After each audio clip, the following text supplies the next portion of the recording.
Charlotte Whitmore did not faint at the altar because she was nervous. She fainted because the corset Margaret had laced that morning had not been tightened for beauty.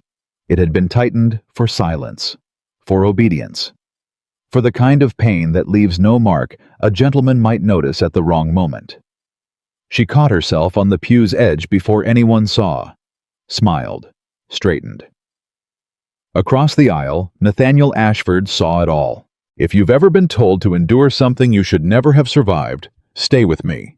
Subscribe. Leave your city in the comments, and let's find out how far this story travels.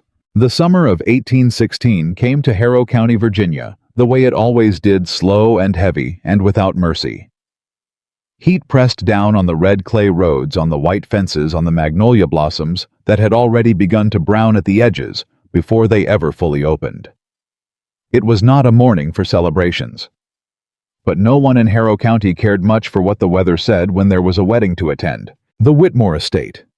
What remained of it after 3 years of debts and bad harvests, and one very determined stepmother stood at the edge of the county road with its columns freshly whitewashed and its iron gate polished until it caught the sun.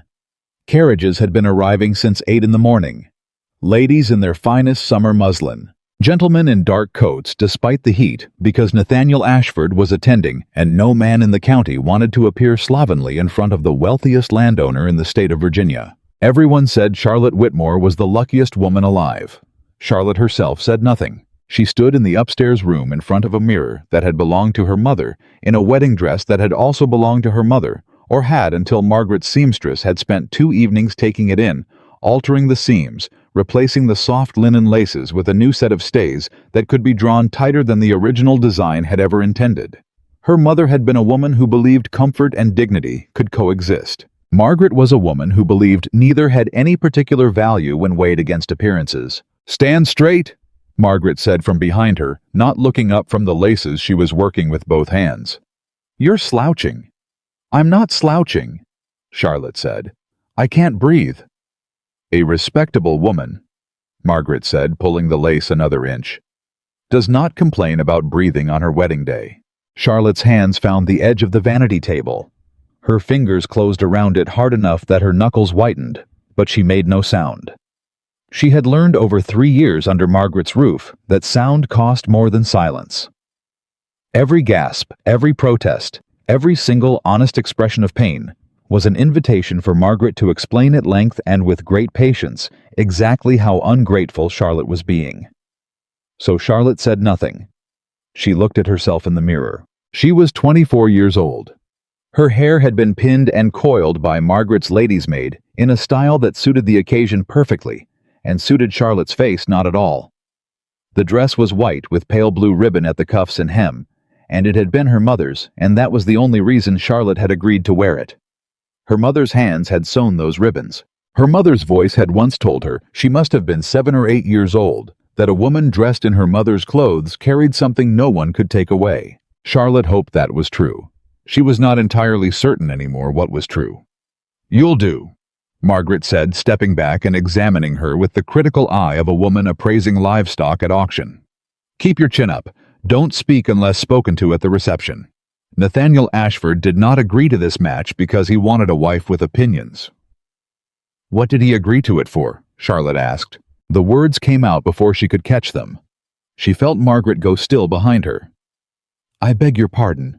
Charlotte met her stepmother's eyes in the mirror. Margaret Whitmore was 52 years old and had been managing the Whitmore estate, managing Charlotte, since Charlotte's father died 3 years ago.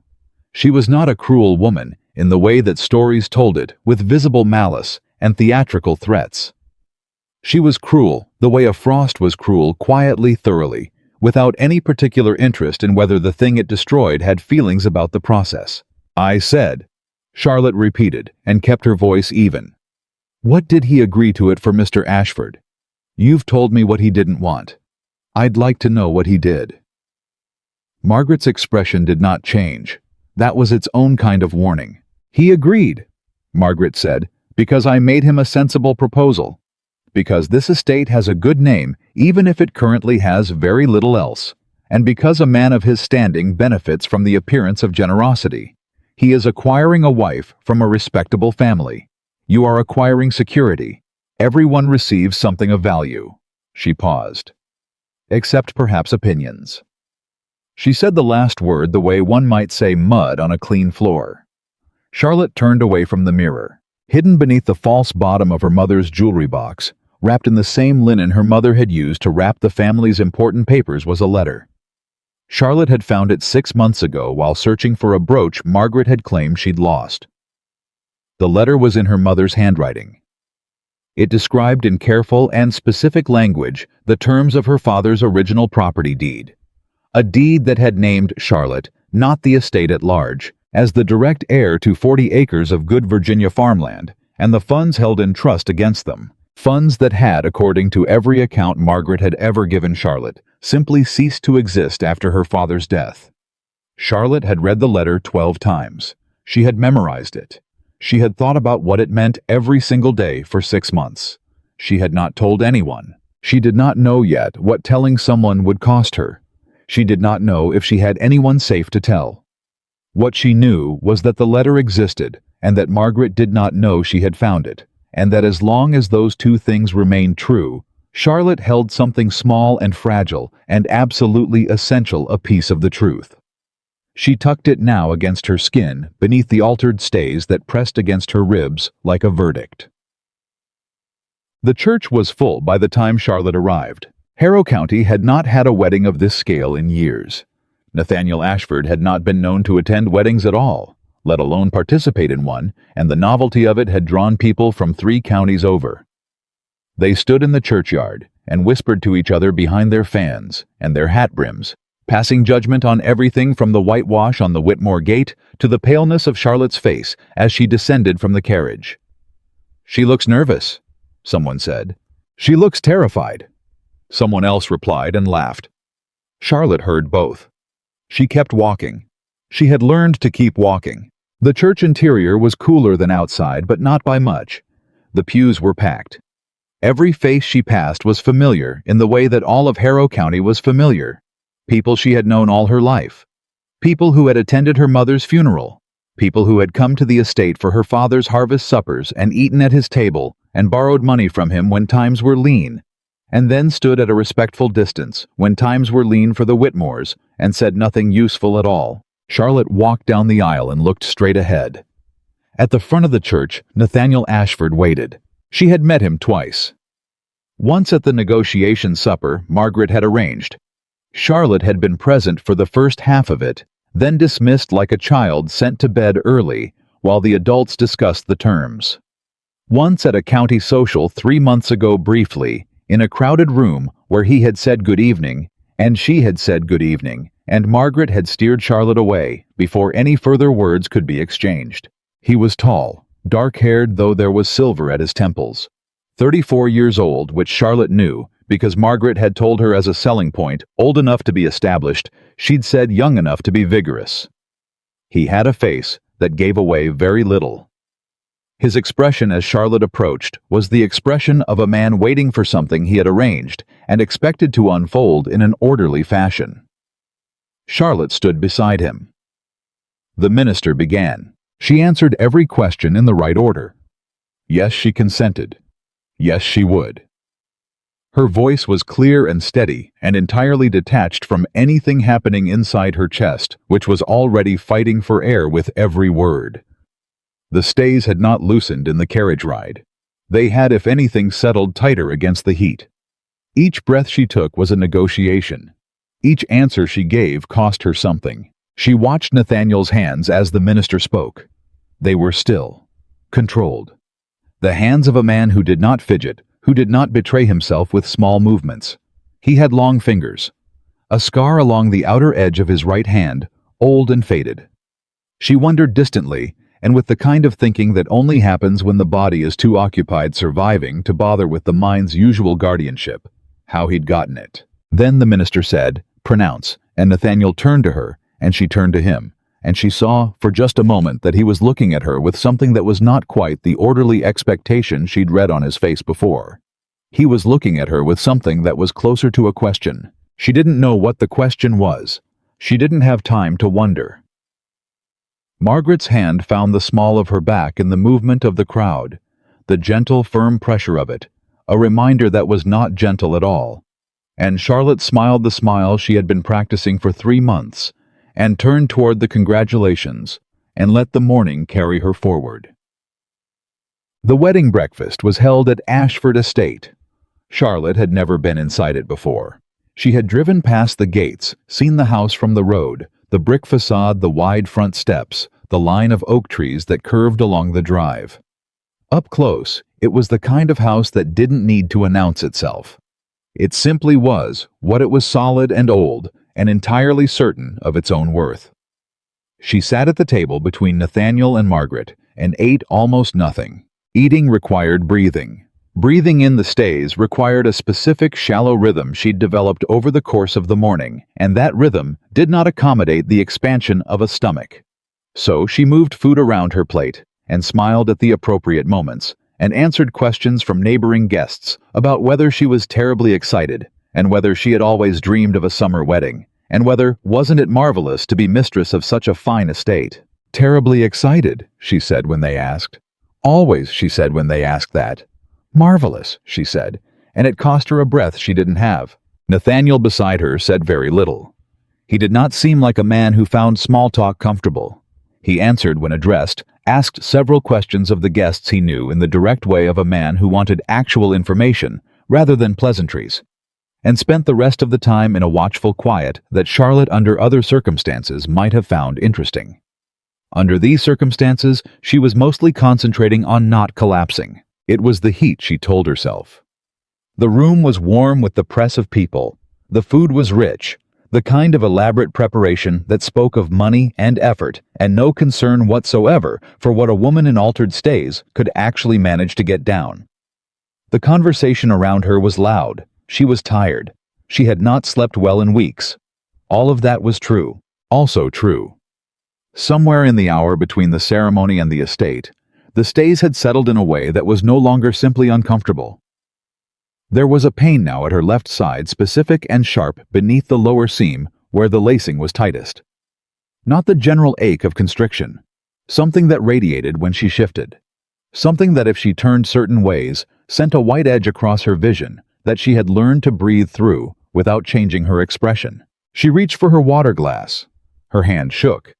She stilled it on the tablecloth, pressing her palm flat until the tremor stopped, then lifted the glass. Across the table, Nathaniel's cousin, a cheerful woman named Mrs. Elara Fenwick, was asking Charlotte about her plans for the estate's garden. "I understand the rear garden has been neglected for some years," Mrs. Fenwick said pleasantly. "Do you have ambitions for it? I always think a garden tells you everything about a household. I haven't had the chance to see it yet," Charlotte said. "Oh, you must. Though perhaps not today." Mrs. Fenwick laughed. "Today, you must rest.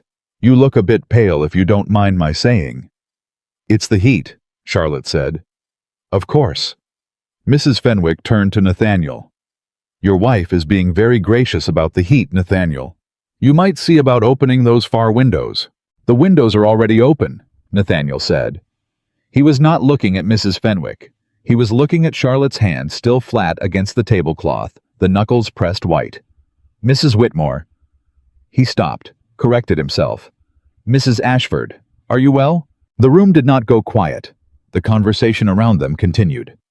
But Charlotte felt the question like something pressing against the letter hidden under her stays, direct and specific, and aimed at exactly the place she was trying to protect. "Quite well," she said. "Thank you." He looked at her for a moment longer than the answer warranted. Then he turned back to the table. It was Margaret who gave it away. Not deliberately. Margaret did not make deliberate errors. But the afternoon had lengthened, and the guests had moved from the dining room to the cooler drawing room and the gardens, and in the small shuffle of that movement, Charlotte had needed to manage a doorway at the same moment that her left side decided to remind her with particular emphasis what happened when compressed tissue and bone encountered the edge of a door frame. She caught herself. She did not make a sound. But she reached out and her hand found the door frame, and she stayed there for 3 or 4 seconds longer than a woman simply passing through a doorway would stay. And Margaret, who was never more than a few feet away from Charlotte at any social event she considered important, saw it, And Margaret said quickly to the woman beside her, clearly not intended to carry, "She has always been fragile. Her mother was the same way. One simply manages it."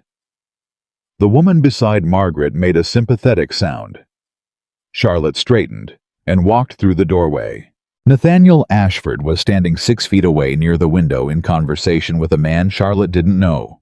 He was not looking at Margaret. He was not looking at Charlotte. He was looking out the window at the summer garden, and his face was doing the thing it did when he was listening to something that required very close attention. Charlotte moved past him toward the nearest chair and sat down with the careful precision of a woman who had learned to sit down in a way that did not betray the relief it represented. She thought he hadn't noticed. Later, she would understand that he noticed everything. The guests began leaving at 4 o'clock. By 5, the house had thinned to family and a few close connections. Margaret among them, which Charlotte had expected, because Margaret had managed to secure herself an invitation to stay through supper on the grounds that someone ought to help Charlotte settle in. Charlotte had said nothing about this when Margaret announced it. She had looked at the floor. Nathaniel had looked at Margaret for a long moment. Then he'd said, "Of course," in a tone that agreed to the words and communicated something else entirely. Charlotte wasn't sure what. She filed it away. The house in its quieter state was different, larger somehow, and more itself. Charlotte found herself in one of the side parlors, while the remaining guests gathered in the main drawing room, standing at the window looking out at the garden Mrs. Fenwick had mentioned. It was indeed somewhat neglected. Long grass and roses that had been left to their own inclinations and trying carefully to breathe. She heard him before she turned around. Not footsteps. He moved quietly for a man his size, but there was a shift in the air of the room, and she had learned over 3 years of living with someone who meant her harm to track those shifts the way an animal tracks weather. She turned around. Nathaniel Ashford stood in the doorway. He had removed his coat. He was in his shirt sleeves and waistcoat, which in another context would have been considered improper for mixed company, but which Charlotte supposed was entirely acceptable in a man's own house on his wedding day. He was holding slightly awkwardly a glass of water. "Mrs. Fenwick said you weren't eating," he said. Charlotte waited. "She was concerned," he said. "I told her you were fine." "I am fine," Charlotte said. He crossed the room and set the glass on the windowsill beside her. He did not move away. He stood there looking out at the neglected garden and was quiet for a moment. "There's a chair," he said finally, without looking at her. "I'm standing." "You've been standing or sitting very carefully all afternoon," he said, in the particular way of someone who isn't comfortable in either position. Charlotte said nothing. "That's not a criticism," he said. "It's an observation." She picked up the water glass. Her hand was steadier than it had been at the table. She drank, which cost her a breath which she managed. "The garden needs attention," she said. "It does," he agreed. "I'd like to work on it, if that would be acceptable." "This is your home," he said. "You don't require my approval to tend a garden." Charlotte looked at him. He was still watching the window. His profile was severe in the late afternoon light, the strong line of jaw and brow that made him look from certain angles unapproachable. But his voice when he'd said "this is your home" had been not warm exactly, but not performative either. He'd said it the way a man states a practical fact. "Margaret says I should ask your approval for household decisions," Charlotte said, and kept her voice neutral. Nathaniel turned from the window and looked at her directly. "Does she?" he said. It wasn't a question. Charlotte held his gaze. "She's very thorough," she said, "about what she thinks my conduct should be." Something moved across his face. Not the question from the church, something more resolved than that. He looked at her for a long moment with the same close attention she'd noticed him giving the window, except now it was aimed at her, and it was entirely different to be its recipient. "Are you going to tell me you're fine again?" he asked. Charlotte looked down at the water glass. The sunlight through the window caught it. For a moment, the refraction threw small bright shapes across the inside of her wrist. She thought about the letter. About 40 acres and a trust that had ceased to exist in Margaret's accounts. About 3 years of learning to breathe on a budget. About a mother who had believed comfort and dignity could coexist and had died before she could teach Charlotte how to hold on to both. "The stays are too tight," Charlotte said. Her voice came out quiet and entirely even. "They've been laced that way since this morning. I'm not injured, but I haven't been comfortable since 6 o'clock, and I don't believe I'm going to be comfortable until I can change, and I don't know where my things have been put yet, and Margaret's maid is the only one who can—" She stopped, swallowed. "I apologize. That was more than you asked." Nathaniel was already moving toward the door. "Nell," he said, raising his voice just enough to carry to the hallway. A young woman appeared in the doorway. Within moments, Charlotte would learn she was one of the estate's housemaids, fast and efficient, and quietly loyal to the man she worked for. "Yes, sir." "Mrs. Ashford's belongings were brought over this morning. Find them. Find the blue room made up. And find Mrs. Ashford's own lady's maid, whoever that is, and if her own maid wasn't brought over, find Cora and tell her she's needed." "Yes, sir." Nell was already gone. Charlotte stared at him.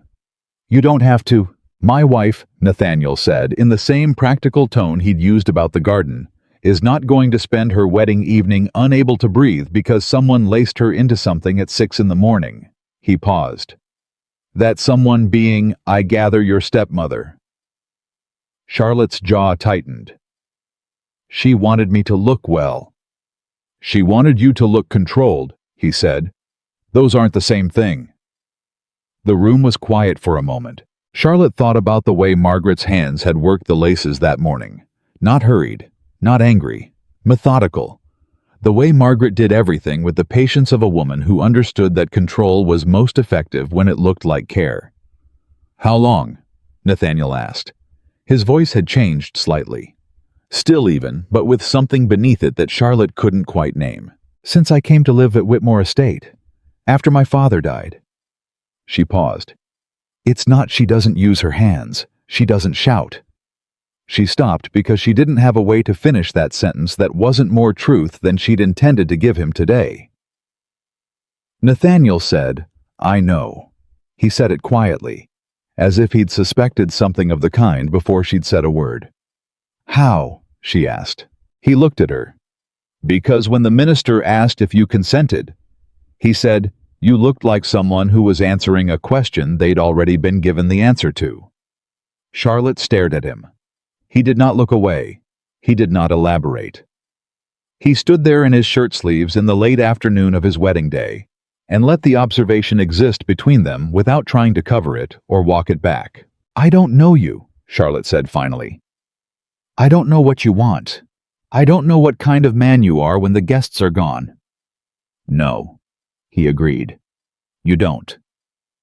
"Then why are you—" She stopped. "Because," he said, "I made an arrangement that I believed was straightforward, and I'm beginning to understand that it was not, and that the person most affected by that has been carrying the weight of it longer than I have." He paused. "That's not a thing I'll tolerate continuing." Charlotte looked at him for a long moment. Then she said, "There's something else. Something I haven't told Margaret I found." He waited. "Not tonight," she said. I'm not ready to say it tonight, but I want you to know it exists." Nathaniel nodded. One short, deliberate movement. "When you're ready," he said. "This is your home, and whatever was taken from you before you got here." He paused, looked back at the garden with its long grass and its untrained roses and its history of neglect. "We'll see about getting it back." Charlotte stood at the window long after he left the room. Outside, the summer evening had softened the garden into something gentler than it had been in the day's full heat.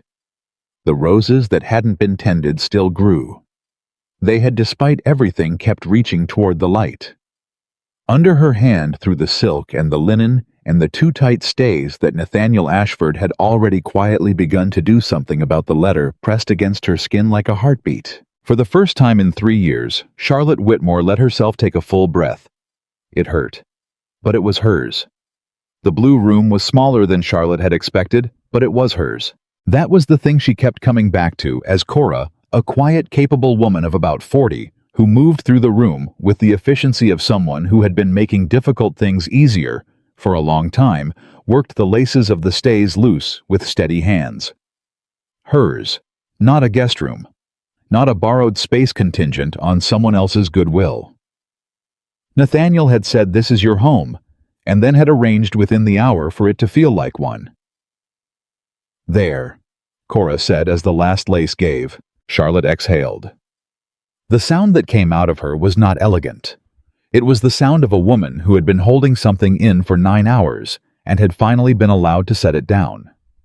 Cora did not comment on it. She simply moved to the wardrobe where Charlotte's things had been hung. Not all of them, Charlotte noticed, only the things Margaret had packed, which was not the same thing, and began sorting through them with a practical eye. "You'll want something lighter for the evening," Cora said. "It's still warm." "Yes," Charlotte said. "Thank you." "The master said to tell you supper won't be formal, just family." Cora paused. "Which tonight means himself and you, Miss Fenwick, if she stays, and your stepmother." Charlotte's jaw tightened. "She's staying for supper." "She's staying the night," Cora said without inflection. "She told the housekeeper she'd been invited." Charlotte said nothing. She looked at her hands, which were steady now that the stays were gone, steadier than they'd been all day. She thought about the letter now tucked into the lining of her traveling bag, rather than against her skin, which was the first time in 3 days it had not been on her person. She thought about what Margaret's face would look like across a supper table in this house, composed, reasonable, managing. "Cora," she said. "Ma'am, how long have you worked at Ashford Estate?" 14 years, Cora said. "And Mr. Ashford, is he—" She stopped because the question she wanted to ask was not one she knew how to phrase without exposing more than she intended. "Is he a man who means what he says? Is he a man whose patience holds when the guests are gone and there's no one left to observe his conduct? Is he actually what he appeared to be in that parlor, or was that a performance for a woman he'd just married and didn't want to begin badly with?" Cora looked at her in the mirror. Her expression was not unkind. "He's a fair man," she said. "He's not an easy man, but fair and easy aren't the same thing, and in my experience, fair lasts longer." Charlotte held that. "He noticed the way I was sitting at supper," Charlotte said. "He noticed before I said anything." "He notices most things," Cora said. "He just doesn't make a show of it." Yeah, supper was not formal as promised, but it was not comfortable. The dining room had been reduced to the smaller table. 8 settings became 4. The extra chairs removed, the room made intimate in the way that small spaces sometimes make honesty harder to avoid. Charlotte sat across from Margaret. Nathaniel sat at the head. Miss Fenwick, who had stayed because she was genuinely cheerful and entirely oblivious to the weather patterns in the room, sat to Charlotte's right and talked about her garden project with every intention of making the conversation pleasant. "The roses along the east wall could be trained over an arch," she said. "I've seen it done at Hartwell Manor, and it's absolutely charming. Charlotte, what do you think? You said you were interested in working on the garden?" "I am," Charlotte said. "I'd like that." "Wonderful." Miss Fenwick turned to Nathaniel. "You see, she's already planning. You'll have the finest garden in the county within 2 years." "I expect so," Nathaniel said. He was looking at his plate, but in the way of a man whose attention is not actually on the food. Margaret set down her fork. Not loudly. Margaret never did anything loudly. She set it down with the precise quietness of a woman who is about to say something important and wants the silence to precede it properly. "Charlotte has always loved gardens," Margaret said. "Her mother did as well. It's a lovely quality in a woman, an attention to small, manageable things." The table was quiet for a moment. Miss Fenwick said, "How charming," because she had not heard the particular weight Margaret had put on small and manageable. Charlotte had heard it. Nathaniel, she noticed, had gone very still. "The Whitmore estate garden was quite fine," Margaret continued with the fond recall of a woman describing someone else's legacy. "Of course, after Charles died, there was so much to manage. I did what I could. But Charlotte understands the limitations we worked within." "I understand them very well," Charlotte said. Margaret looked at her. The smile did not move. "Of course you do, dear." "I'd be interested," Nathaniel said, and his voice was entirely conversational, "to hear more about the estate's management. After supper, perhaps. Mrs. Whitmore, you've overseen things since Charlotte's father passed." 3 years, Margaret said. "It's been a labor of love." "I imagine," Nathaniel said. "Charlotte, your father, he left the estate in what condition when he died?" Charlotte looked at him. He was cutting his food with the steady attention of a man asking a simple question. "There were debts," Charlotte said carefully. "He'd had 2 difficult harvests, but the land itself was sound." "The land was encumbered," Margaret said smoothly. "Several creditors required settlement before the estate could be properly administered." "Of course," Nathaniel said. "And the trust." The word landed in the room like a stone in still water.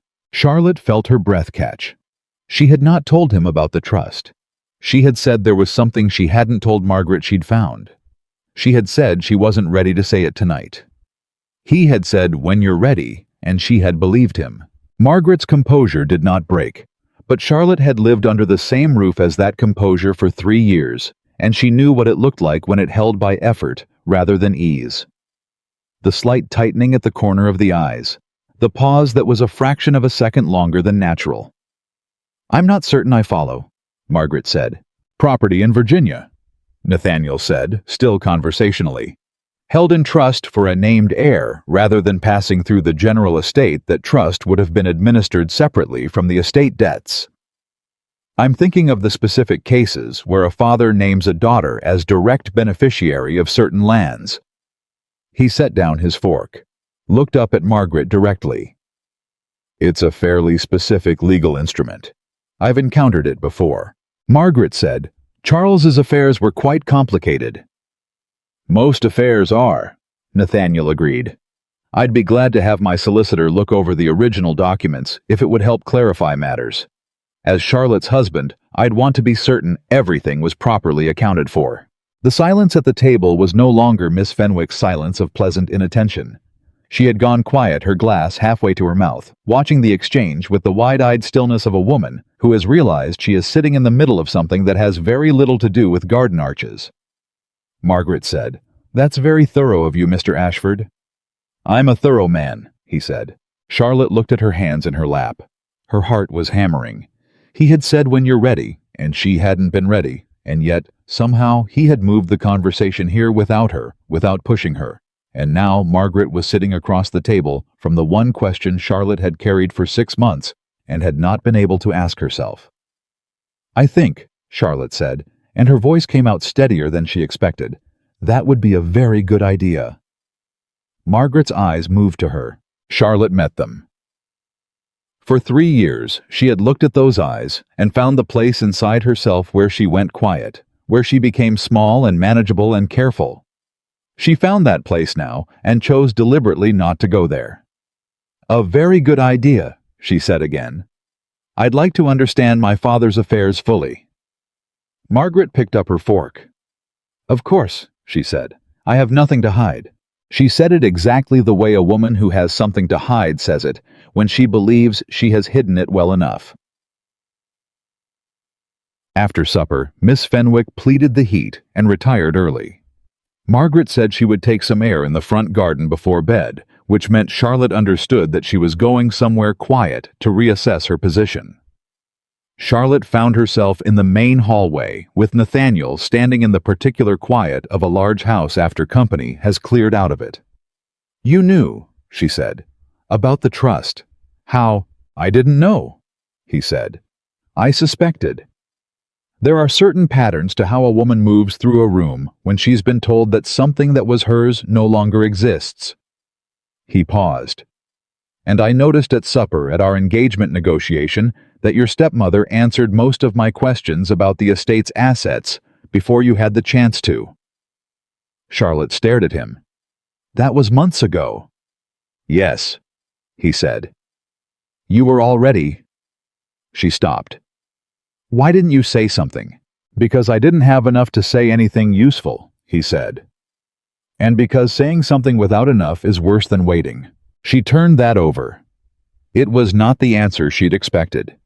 She'd expected something about propriety, about it not being his business until it was legally his business, about the general inclination of men in positions of power to wait until action served their own interests.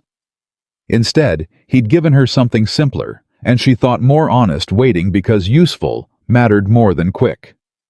"The letter," she said. He waited. "My mother wrote it before she died. She was very specific about the terms of the trust. My father's name, the land parcels, the amount held against them. She wrote it because she was worried, I think, that if something happened to both of them, I wouldn't know what I was entitled to." Charlotte paused. She was right to worry. "Where is it?" "In my traveling bag. In the blue room." "Don't move it," he said. "Don't let anyone else handle it. Tomorrow morning I'll send for my solicitor and we'll have him look at it before anything else is touched." He looked at her. "Can you tell me approximately how much we're discussing?" 40 acres on the east side of the Whitmore land," Charlotte said, "and a trust of $4,000 held against the timber rights." Nathaniel was quiet for a moment. "That's not a small sum," he said. "No," Charlotte said. "It isn't. And Margaret has been administering the estate for 3 years." "Yes." He nodded slowly, not with surprise, with the particular deliberateness of a man filing information into order. "All right," he said. "Tomorrow." "What if she does something tonight?" Charlotte asked. "She knows you asked about the trust. She knows I didn't push back. She stopped because she was about to say she'll do something about it, and the words felt like panic, and she did not want to give him panic. "What will she do?" he asked, not dismissively, as a genuine question. Charlotte thought about it, thought about Margaret's methodology, thought about 3 years of understanding exactly how her stepmother operated.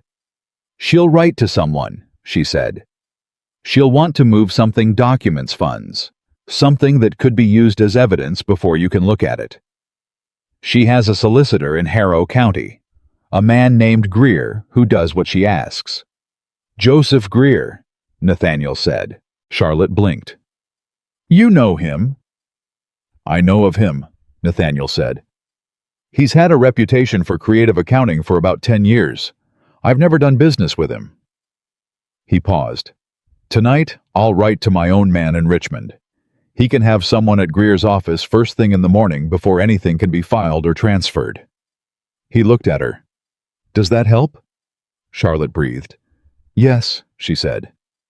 "That helps." He moved toward the study. Then he stopped. "Charlotte," he said, and it was the first time he'd used her name without a title attached to it, and it landed differently than she'd expected, just her name, in his voice plain and direct, and entirely without the weight of transaction that had surrounded everything all day. She looked at him. "You did well today," he said.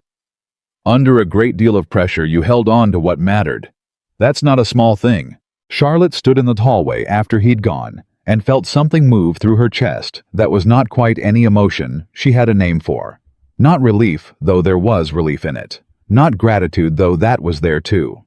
Something older and more complicated, the feeling of a woman who had been braced against impact for so long that the absence of it had its own particular weight. She went upstairs. She checked the traveling bag. The letter was there.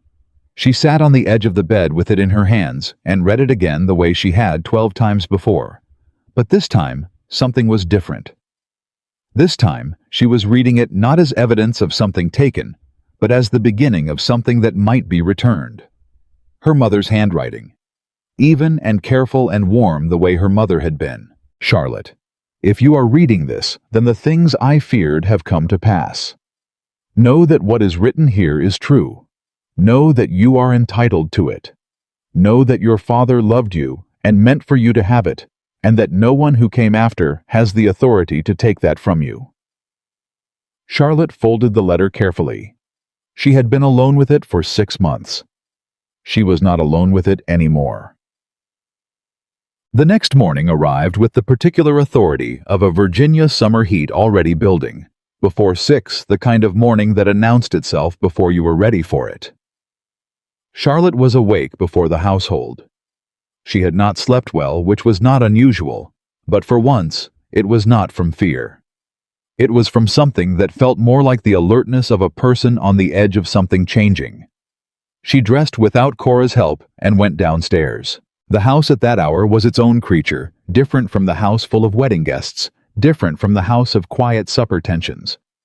She moved through it slowly, learning its sounds, its particular way of settling in the morning. The floorboard outside the dining room that spoke when you stepped near the wall. The window in the morning room that had been left cracked and let in the first thin air of the day. She was in the morning room when she heard Margaret in the hallway. Not the hallway outside, the hallway toward the study. Charlotte stood very still. The sounds were small, a footstep, the particular sound of a door handle tried carefully, the soft exhale of someone finding a door locked. Nathaniel had locked the study. Charlotte let out a breath she hadn't realized she was holding. She heard Margaret's footsteps retreat. Then the front of the house, the morning room door opening, and Margaret appeared in the frame, looking perfectly composed in her morning dress, her hair already arranged, her face expressing only the mild, pleasant expectation of a woman who had slept well and expected a reasonable day. She stopped when she saw Charlotte. "You're up early," Margaret said. "I am," Charlotte said. "Couldn't sleep." "I slept fine," Charlotte said. "You." A pause. Just a half second, but Charlotte had learned to read Margaret's pauses the way farmers read clouds. "Very well," Margaret said. "This is a lovely house, very well run." "It is," Charlotte agreed. "I thought I might speak with Mr. Ashford this morning," Margaret said. "Before the day gets busy. There are some matters regarding the Whitmore estate I should clarify. Some of what he mentioned at supper may have given an impression that wasn't." "He's writing to his solicitor," Charlotte said. Margaret looked at her. "He sent the letter last night," Charlotte said. "His man in Richmond will be looking into the estate records today." The silence between them was a specific kind. Charlotte had been on the receiving end of it before Margaret's silence, when something had not gone the way she'd planned it, when her management of a situation had encountered an obstacle she hadn't accounted for. It lasted 3 or 4 seconds at most, and then Margaret's face settled back into its default expression of composed reasonableness. And when she spoke again, her voice was the same as always, patient, warm, entirely in control. "That's very thorough," Margaret said. "I'm sure it will all be straightforward." "I'm sure it will," Charlotte said. Margaret smiled. "Breakfast is being laid in the dining room. I'll see you there." She left. Charlotte stood in the morning room and breathed and understood for the first time, with the full weight of the truth behind it, that this was not over. Margaret was not a woman who accepted defeat in the first round. She was a woman who retreated, reassessed, and found another angle. Whatever she couldn't accomplish through the solicitor, she would try through other means. Through the social pressure of Harrow County, where she knew everyone and was known by everyone, where she had spent 3 years establishing herself as the reasonable, long-suffering administrator of a tragic estate.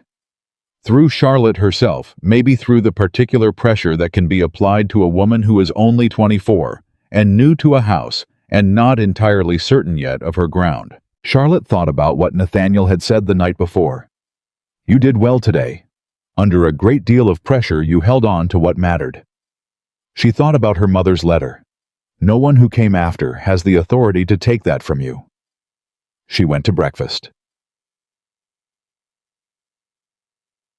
Nathaniel was already at the table when she arrived. He had a letter in front of him and was reading it with the attention he gave most things entirely. He looked up when she came in. "My man in Richmond sent a preliminary response," he said. He was already familiar with some of Greer's dealings. "He thinks there may be more than the trust to look at." Charlotte sat down. "How much more?" "He doesn't know yet. He's asking to see the original deed of inheritance, the probate filing from when your father died, and the estate's accounting records for the past 3 years. He set the letter down. "That last one is going to be the difficult piece to obtain." "Because Margaret controls them," Charlotte said. "Because Margaret controls them," he agreed. However, he paused. Your father's attorney, not Greer, the man who originally drafted the trust, he retired 2 years ago to Fredericksburg. My man knows him. He may have kept copies. Charlotte stared at him. You found this out last night. I wrote 4 letters last night, Nathaniel said. I'm a thorough man. She almost laughed. The laugh surprised her. She felt it arrive before she expected it, brief and real, and not at all the careful, managed expression she'd been wearing for 24 hours. Nathaniel looked at her when she made the sound, and his expression shifted in the small way she was beginning to recognize, not a smile exactly, but the territory adjacent to one. Eat something, he said. You didn't eat yesterday. I couldn't, she said. The stays. I know, he said. Eat now. She ate. It was the first real meal she'd had since the morning before the wedding, and her body received it with the particular gratitude of something that had been running on obligation alone and had finally been offered something genuine. She ate, and Nathaniel drank his coffee and read his correspondence, and the morning room filled with the ordinary sounds of a household beginning its day. And Charlotte thought this is what it could be. Not performance, not management. Just 2 people in a room having breakfast and being honest about what they were facing. It was a strange and entirely new feeling. It was not comfortable exactly, but it was real. Margaret came to find her mid-morning. Charlotte was in the garden, the neglected one, the roses gone wild one, walking the perimeter of it with a practical eye, learning what was there before she decided what she wanted to do with it.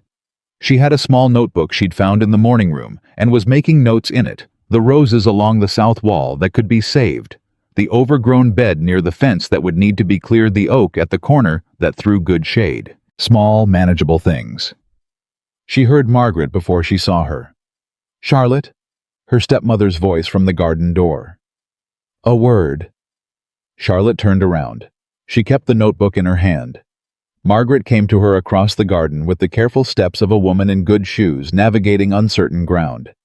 She stopped 6 feet away, and her face was doing the thing it did when she was about to be kind in a way that cost her nothing, and was designed to cost Charlotte something. I want to speak to you, Margaret said, woman to woman, without Mr. Ashford's influence. He's not here, Charlotte said. No, Margaret agreed. He's not. She looked around the garden at the long grass, the untrained roses, the signs of years of inattention, with an expression that managed to convey pity without stating it directly. This is a great deal to take on, she said. A new house, a man you barely know, questions about your father's estate being raised before you've even had a chance to settle. I raised the questions, Charlotte said. Margaret's expression shifted just slightly. Did you? I asked Mr. Ashford to have his solicitor look into the estate records, Charlotte said. It was not precisely true Nathaniel had moved things himself, but it was true enough, and she was not going to give Margaret the opening of suggesting that Charlotte had been passive in any of it. Charlotte. Margaret's voice softened. This was the most dangerous version of her, the gentle one, the one that sounded like concern and functioned like a blade. I understand that you're adjusting. This is a difficult situation. A new marriage, a new home, and now this business about documents and solicitors. I worry about you. I've always worried about you. I know, Charlotte said. Your father's affairs were complicated, Margaret said. There were decisions made that I may not have explained fully. I thought I was protecting you from distress. Charlotte looked at her. If there was a trust, Margaret continued, if as though the letter in Charlotte's bag did not exist, as though her mother's handwriting was something that could be wished away. It may have been absorbed into the estate administration under the debt settlement. These things happen. It would have been legal. It may have been necessary. I'd like the solicitor to determine that, Charlotte said. Of course, Margaret said. I simply want you to be prepared for the possibility that what you're hoping to find may not be there. And I would hate for that disappointment to color. She paused with the timing of a woman who has rehearsed this, your relationship with your new husband. Men like Nathaniel Ashford don't enjoy discovering they've been led into a situation based on a misunderstanding. There it was. Charlotte breathed. She recognized the shape of it now, the way Margaret always found the thread that pulled would make a woman doubt herself. The suggestion that Nathaniel would blame Charlotte for the hope she'd arrived with, that asking questions would cost her the tentative something she'd built with him last night, that the safest path was the quiet one, the managed one, the one where Charlotte stayed small and let Margaret handle what was hers to handle. "Ma'am," Charlotte said, not the obedient ma'am she'd used for 3 years, but the one that meant, "I see exactly what you're doing. If Mr. Ashford has a problem with me wanting to understand my own inheritance, then I'll hear that from him." Margaret's eyes went flat. "What I won't do," Charlotte continued, and her voice was quiet and absolutely steady, "is decide on his behalf that he can't handle the truth. That's what you did, to me for 3 years, and I'm telling you now that it's done." The garden was silent for a moment. Margaret said, "You've changed." "Yes," Charlotte said, "I have." "Mr. Ashford," Margaret said, and her voice had dropped the warmth entirely, was now simply careful, "is not what you think he is. He's a man of business. This marriage was a transaction. When the novelty of defending you wears off, he will care about his own interests. They all do." "Maybe," Charlotte said. "I'll take that risk." She turned back to the garden. She wrote something in her notebook, not anything important, just the motion of continuing the physical declaration that this conversation was over on her terms. Margaret stood behind her for a long moment. Then she walked back to the house. Charlotte let out a breath. Her hand was trembling again, not from pain this time, but from the particular effort of speaking the truth to someone who has held power over you for 3 years and doing it without flinching. She pressed the pencil to the page and held it there until her hand was steady. Behind her, from the direction of the house, she heard the study door open.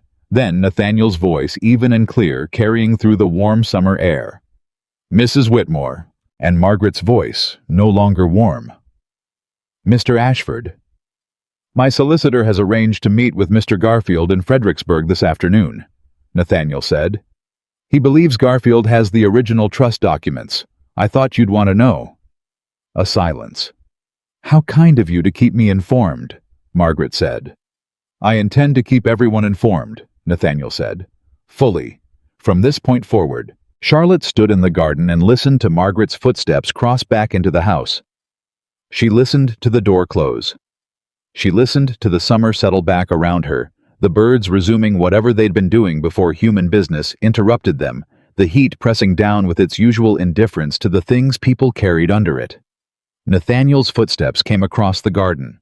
He stopped beside her, looked at what she'd written in the notebook. "The rose along the south wall," he said. "It's worth saving," she said.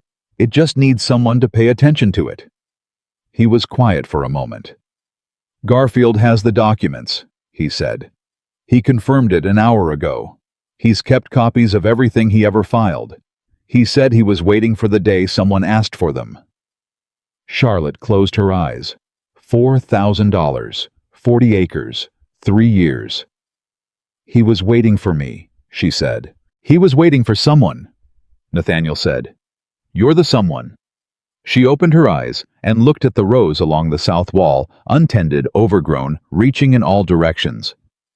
Because no one had given it a frame to grow on, and understood that there was a difference between surviving in neglect and thriving in it, and that the difference was not always visible until someone decided to pay attention.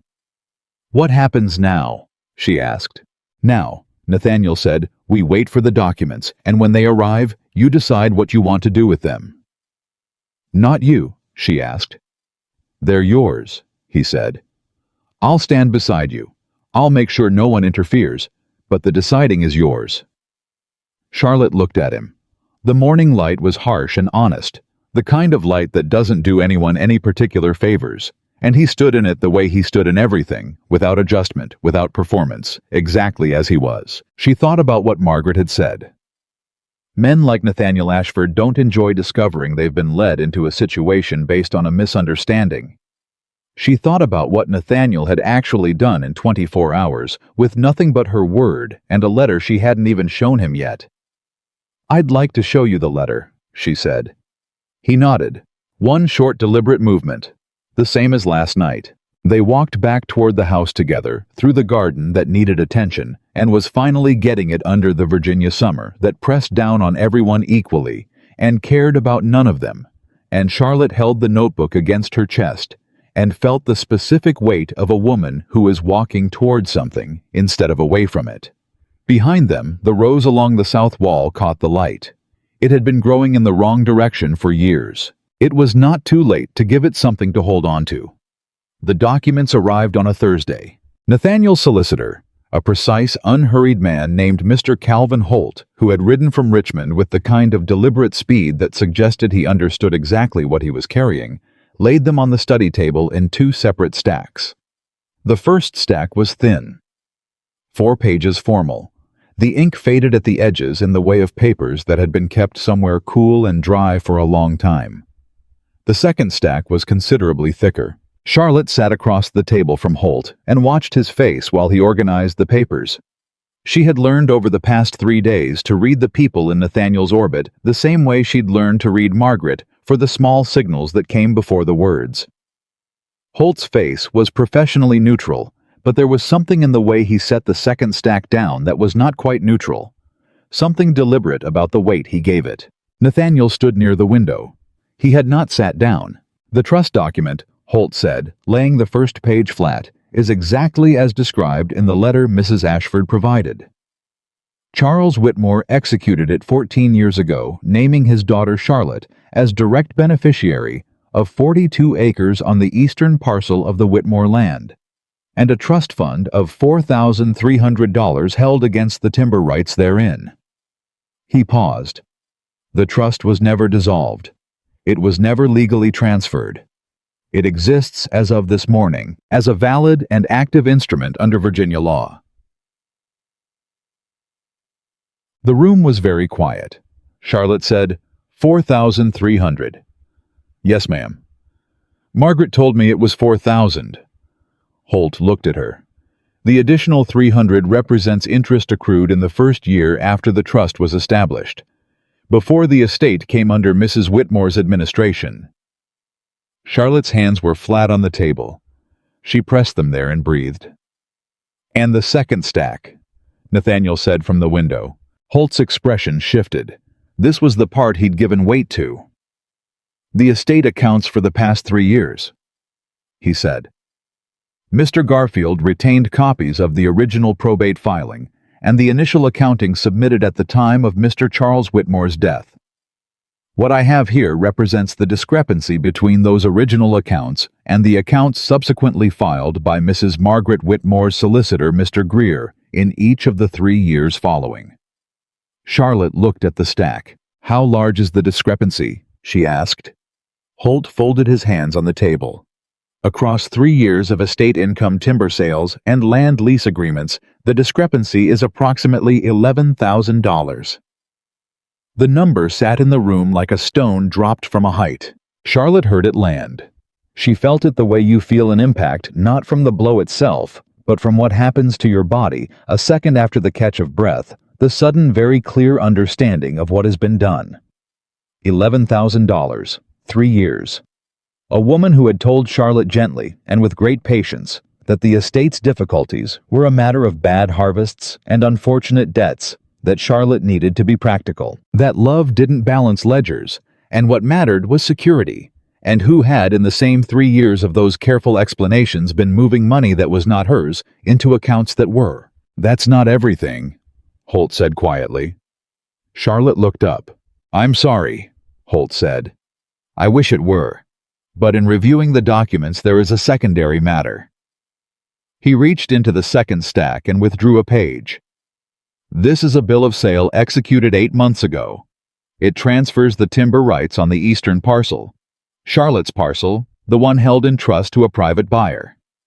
The signature on the transfer is Margaret Whitmore's. He paused. She sold rights she did not legally own, for $600. Nathaniel said something under his breath. Charlotte didn't catch the words, but she caught the tone. Can it be reversed? Charlotte asked.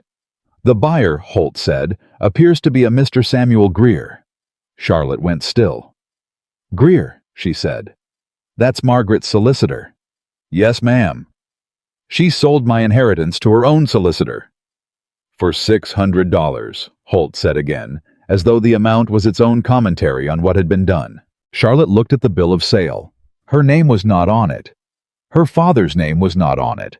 Her mother's letter was not referenced in it. It was a clean, professionally drafted document that read on its surface as the legitimate sale of a property right, and it was built entirely on the assumption that no one would ever look closely enough to see what was underneath. "She thought I'd never find out," Charlotte said. "She thought," Nathaniel said from the window, and his voice had the particular quality of a man choosing his words with the precision of someone who knows that imprecision right now would cost something, "that she had managed the situation thoroughly enough that there was nothing to find." Charlotte picked up her mother's letter from the table. She had shown it to Holt that morning, watched him read it twice with careful attention, watched his face do something that was very close to anger and very firmly controlled. She held it now and thought about her mother writing it, about what her mother must have feared to write it, about the specific practical love in every word of it, not comfort, not reassurance, but information. Tools. The things Charlotte would need if the worst happened. Her mother had known.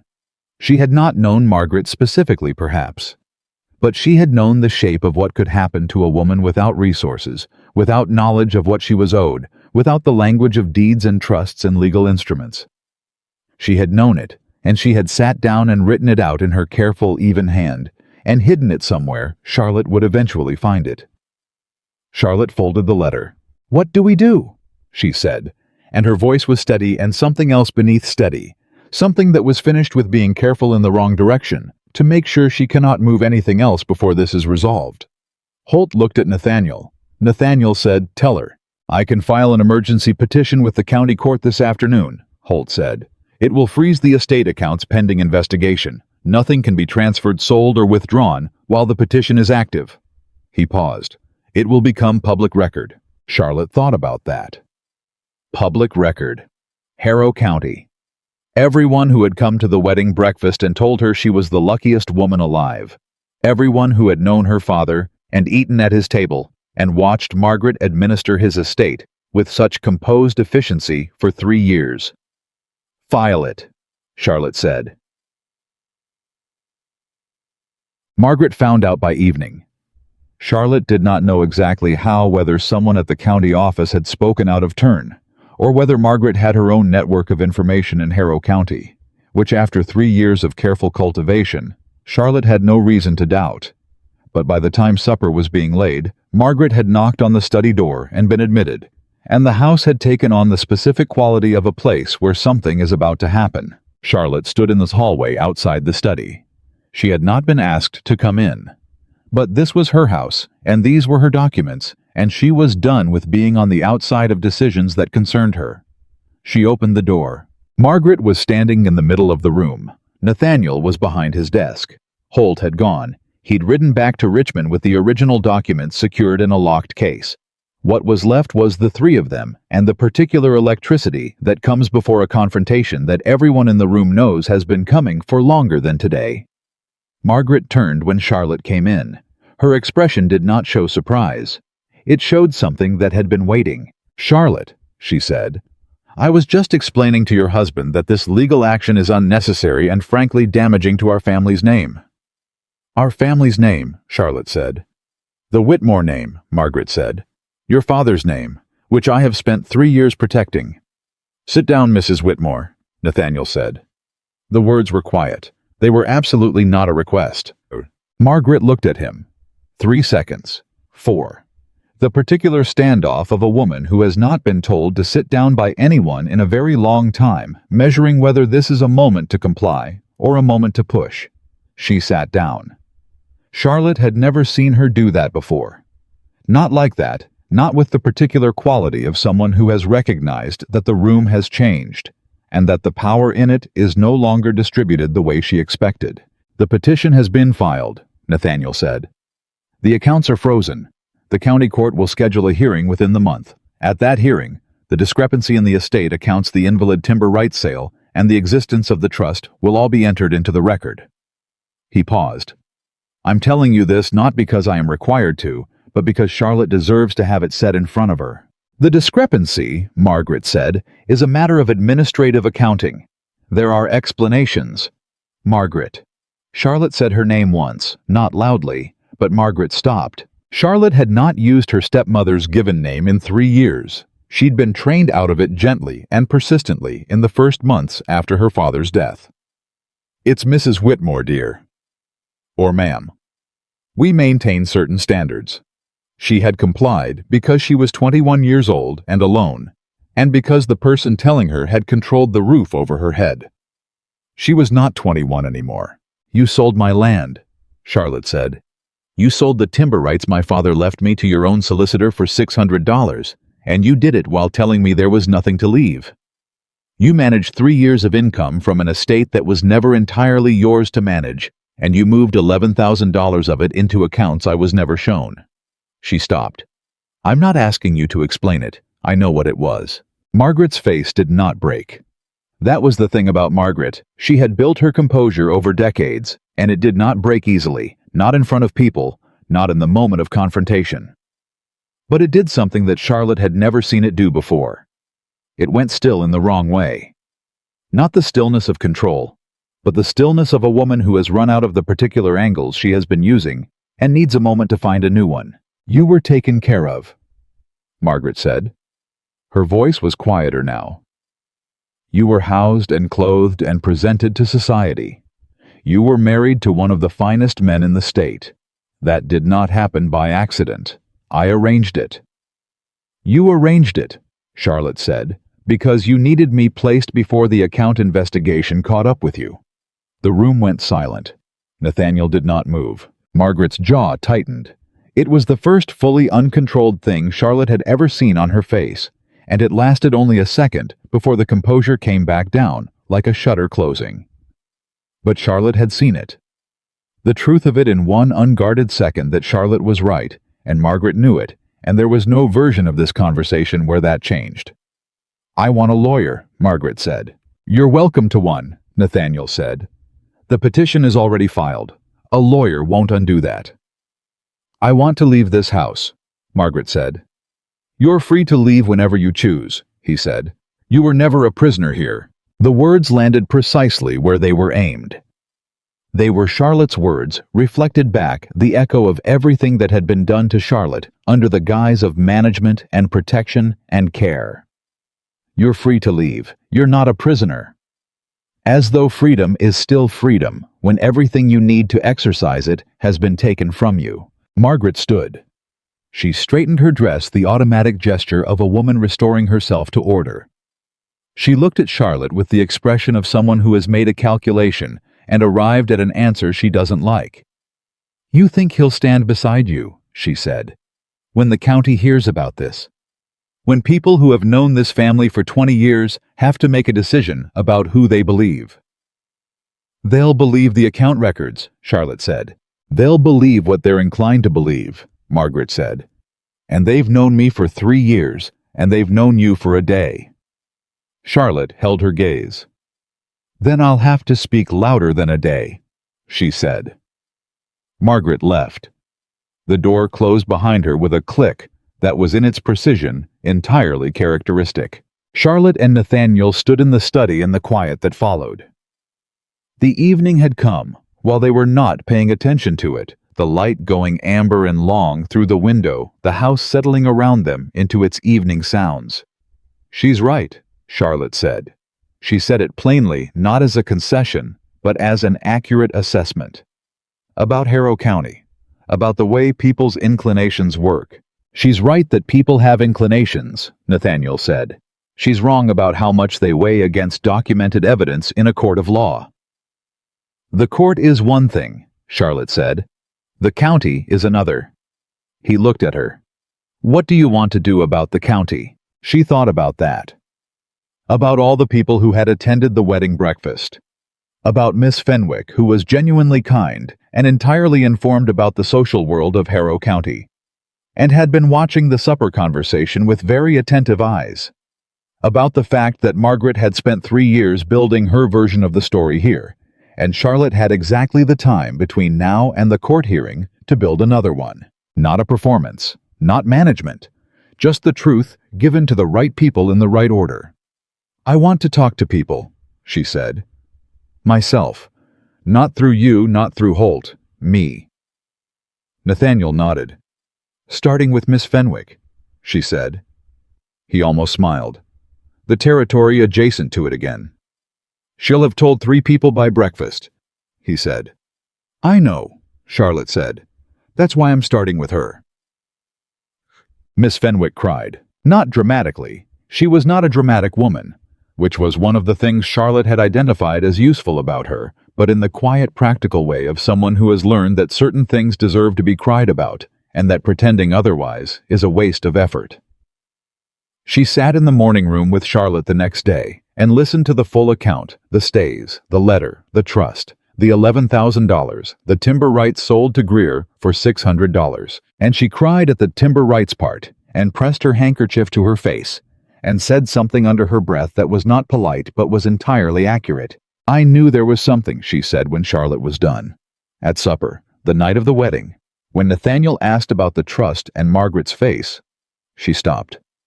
"I've known Margaret Whitmore for 3 years. She comes to every county assembly. She presents herself very well." "She always has," Charlotte said. "And your father?" Miss Fenwick said carefully. He trusted her," Charlotte said. "He was sick for the last year of his life, and he trusted her to manage, and she was very good at appearing trustworthy. She probably believed in some way that she was doing what was necessary." Charlotte paused. "I don't think that changes what she did, but I think it's how she justified it to herself." Miss Fenwick looked at her. "You're being very fair to her." "I'm trying to be accurate," Charlotte said. "Fair is something else." Miss Fenwick reached across and pressed Charlotte's hand once firmly in the manner of a woman who doesn't make the gesture lightly. "What do you need from me?" Charlotte looked at her. "I need people to hear the true account before the hearing," she said. "Not gossip, the facts. What was taken, how it was done, what the documents show. Margaret has had 3 years to establish her version of events in this county. I have—" She paused, counting, 26 days until the hearing. "Leave it with me," Miss Fenwick said. "I'm not asking you to campaign, Charlotte." Miss Fenwick gave her a look that was perfectly pleasant and entirely firm. "I have attended every county assembly ladies' society meeting and church social in Harrow County for 11 years. I know every woman worth knowing within 40 miles. Leave it with me." Charlotte left it with her. The days that followed had a rhythm Charlotte had not experienced before. Not the managed stillness of the Whitmore estate, where every day was an exercise in surviving Margaret's requirements, and not the suspended quality of the wedding week. These days moved. They had weight and direction. She worked on the garden every morning, not as retreat as a genuine project with purpose. The roses along the south wall came back faster than she'd expected once they had attention. Cora told her they were an old variety, stubborn and deep-rooted, the kind that could survive years of neglect without dying. Charlotte thought about that while she worked and did not say what she was thinking, but she held on to it. Nathaniel joined her sometimes. Not every morning, but enough that it became its own kind of habit, him appearing at the garden door at some point between 8 and 9, coffee in hand, asking how the south wall was coming, staying for half an hour, and saying very little, and then going back inside to his correspondence. Charlotte noticed during these half hours that he was better at silence than anyone she'd ever spent time with. Not the silence of a man with nothing to say. The silence of a man who understood that not every moment needed to be filled. On the 5th day, he found her sitting on the low stone bench near the oak tree at the corner, the notebook in her hands, but not open. She'd been sitting there for 10 minutes already, not writing, just thinking about what Holt had said in his most recent message, that the bill of sale to Greer was going to be the centerpiece of the case, because it was the clearest single act of fraud, documented, dated, and carrying Margaret's signature on an instrument she had no legal authority to execute. Nathaniel sat down on the other end of the bench. "Holt thinks we have enough," Charlotte said. "He told me this morning," Nathaniel said. "He said the hearing should be straightforward." She paused. He said the judge in Harrow County is a man named Ballard who has a particular dislike of estate fraud. Judge Ballard is a fair man, Nathaniel said. He's also a man who knew your father. Charlotte looked at him. Charles Whitmore helped Ballard's family during the difficult winter of 1809, Nathaniel said. Sent grain. Didn't ask for repayment. He paused. I found that out this week, from the Fenwick camp, as it were. The Fenwick camp, Charlotte repeated. Ilara has been thorough, he said with the almost smile. She's apparently told the Women's Society, the church auxiliary, and Judge Ballard's wife. Charlotte felt something that was almost a laugh again, and let it be almost a laugh. She works quickly. She does. He paused. Are you ready for the hearing? Charlotte looked at the notebook in her hands. The pages were full now, not of garden notes, but of everything she remembered. Every conversation with Margaret about the estate's finances. Every time she'd asked a question and been redirected. Every specific instance of being told there was nothing left to find. She'd written it all down in the even, careful hand her mother had taught her, because evidence was evidence, and memory was fallible, and she was not going to walk into that courtroom relying only on what she could hold in her head. I've been ready for 6 months, she said. I just didn't know where to go. Nathaniel was quiet for a moment. Then, what would you have done if you hadn't found the letter? If the marriage hadn't happened? Charlotte thought about it honestly. I'd have kept waiting, she said. I'd have kept looking for the right moment. I'd have told myself I needed more time, more evidence, more certainty before I could do anything. She paused, and Margaret would have used that time to move everything that was left. You wouldn't have waited forever, he said. No, she agreed. But I might have waited too long. What made the difference? He asked.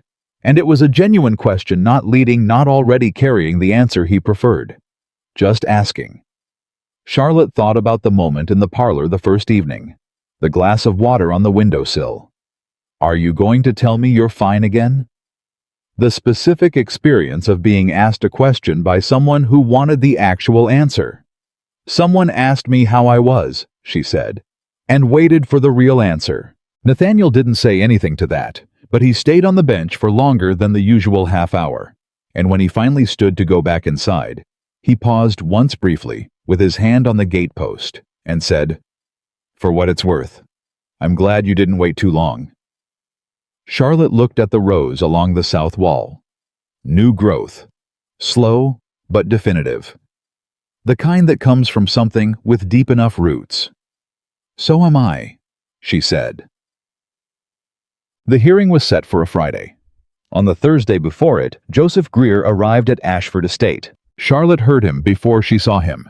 The sound of a horse coming faster than courtesy suggested the voice at the front of the house, with the particular quality of a man who has decided that speed and volume can substitute for position.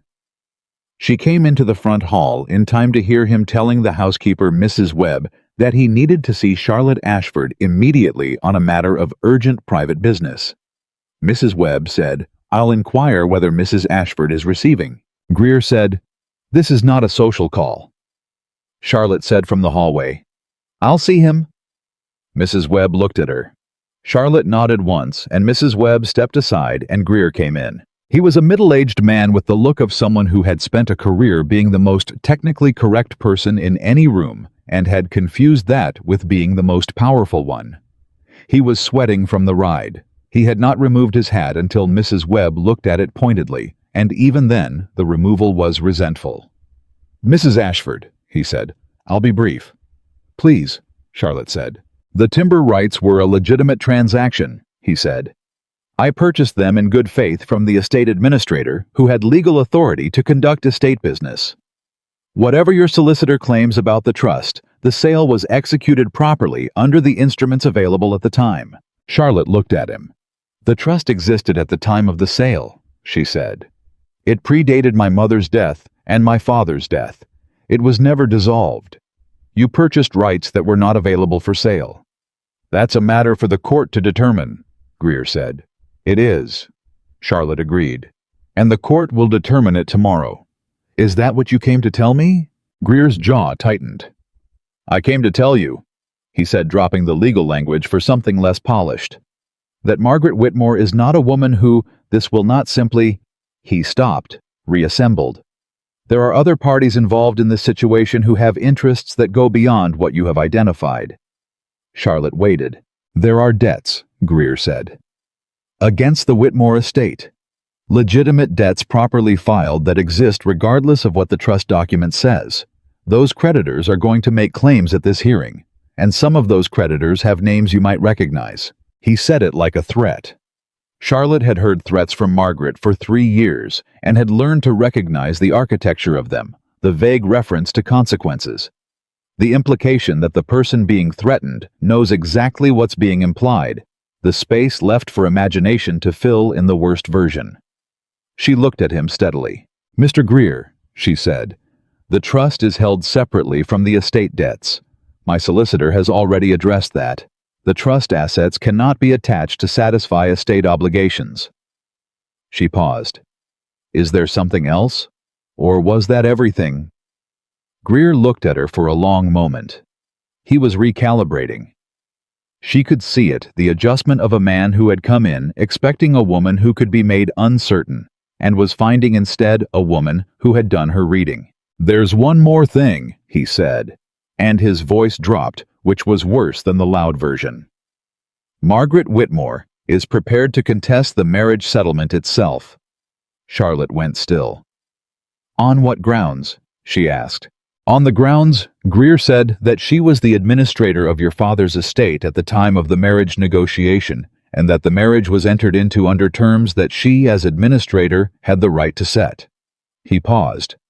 "And that certain representations were made about your circumstances and expectations that Mr. Ashford may not have been fully informed of." The room was very quiet. Charlotte understood what he was saying. Margaret was claiming that Nathaniel had not had full information when he agreed to the marriage. That he had been misled about what Charlotte was bringing into it, or what she wasn't. That the marriage itself could be contested on the grounds of incomplete disclosure. She was trying to break it apart. She was trying to give Nathaniel a reason to step back. Charlotte held very still and thought about what Nathaniel had said in the garden.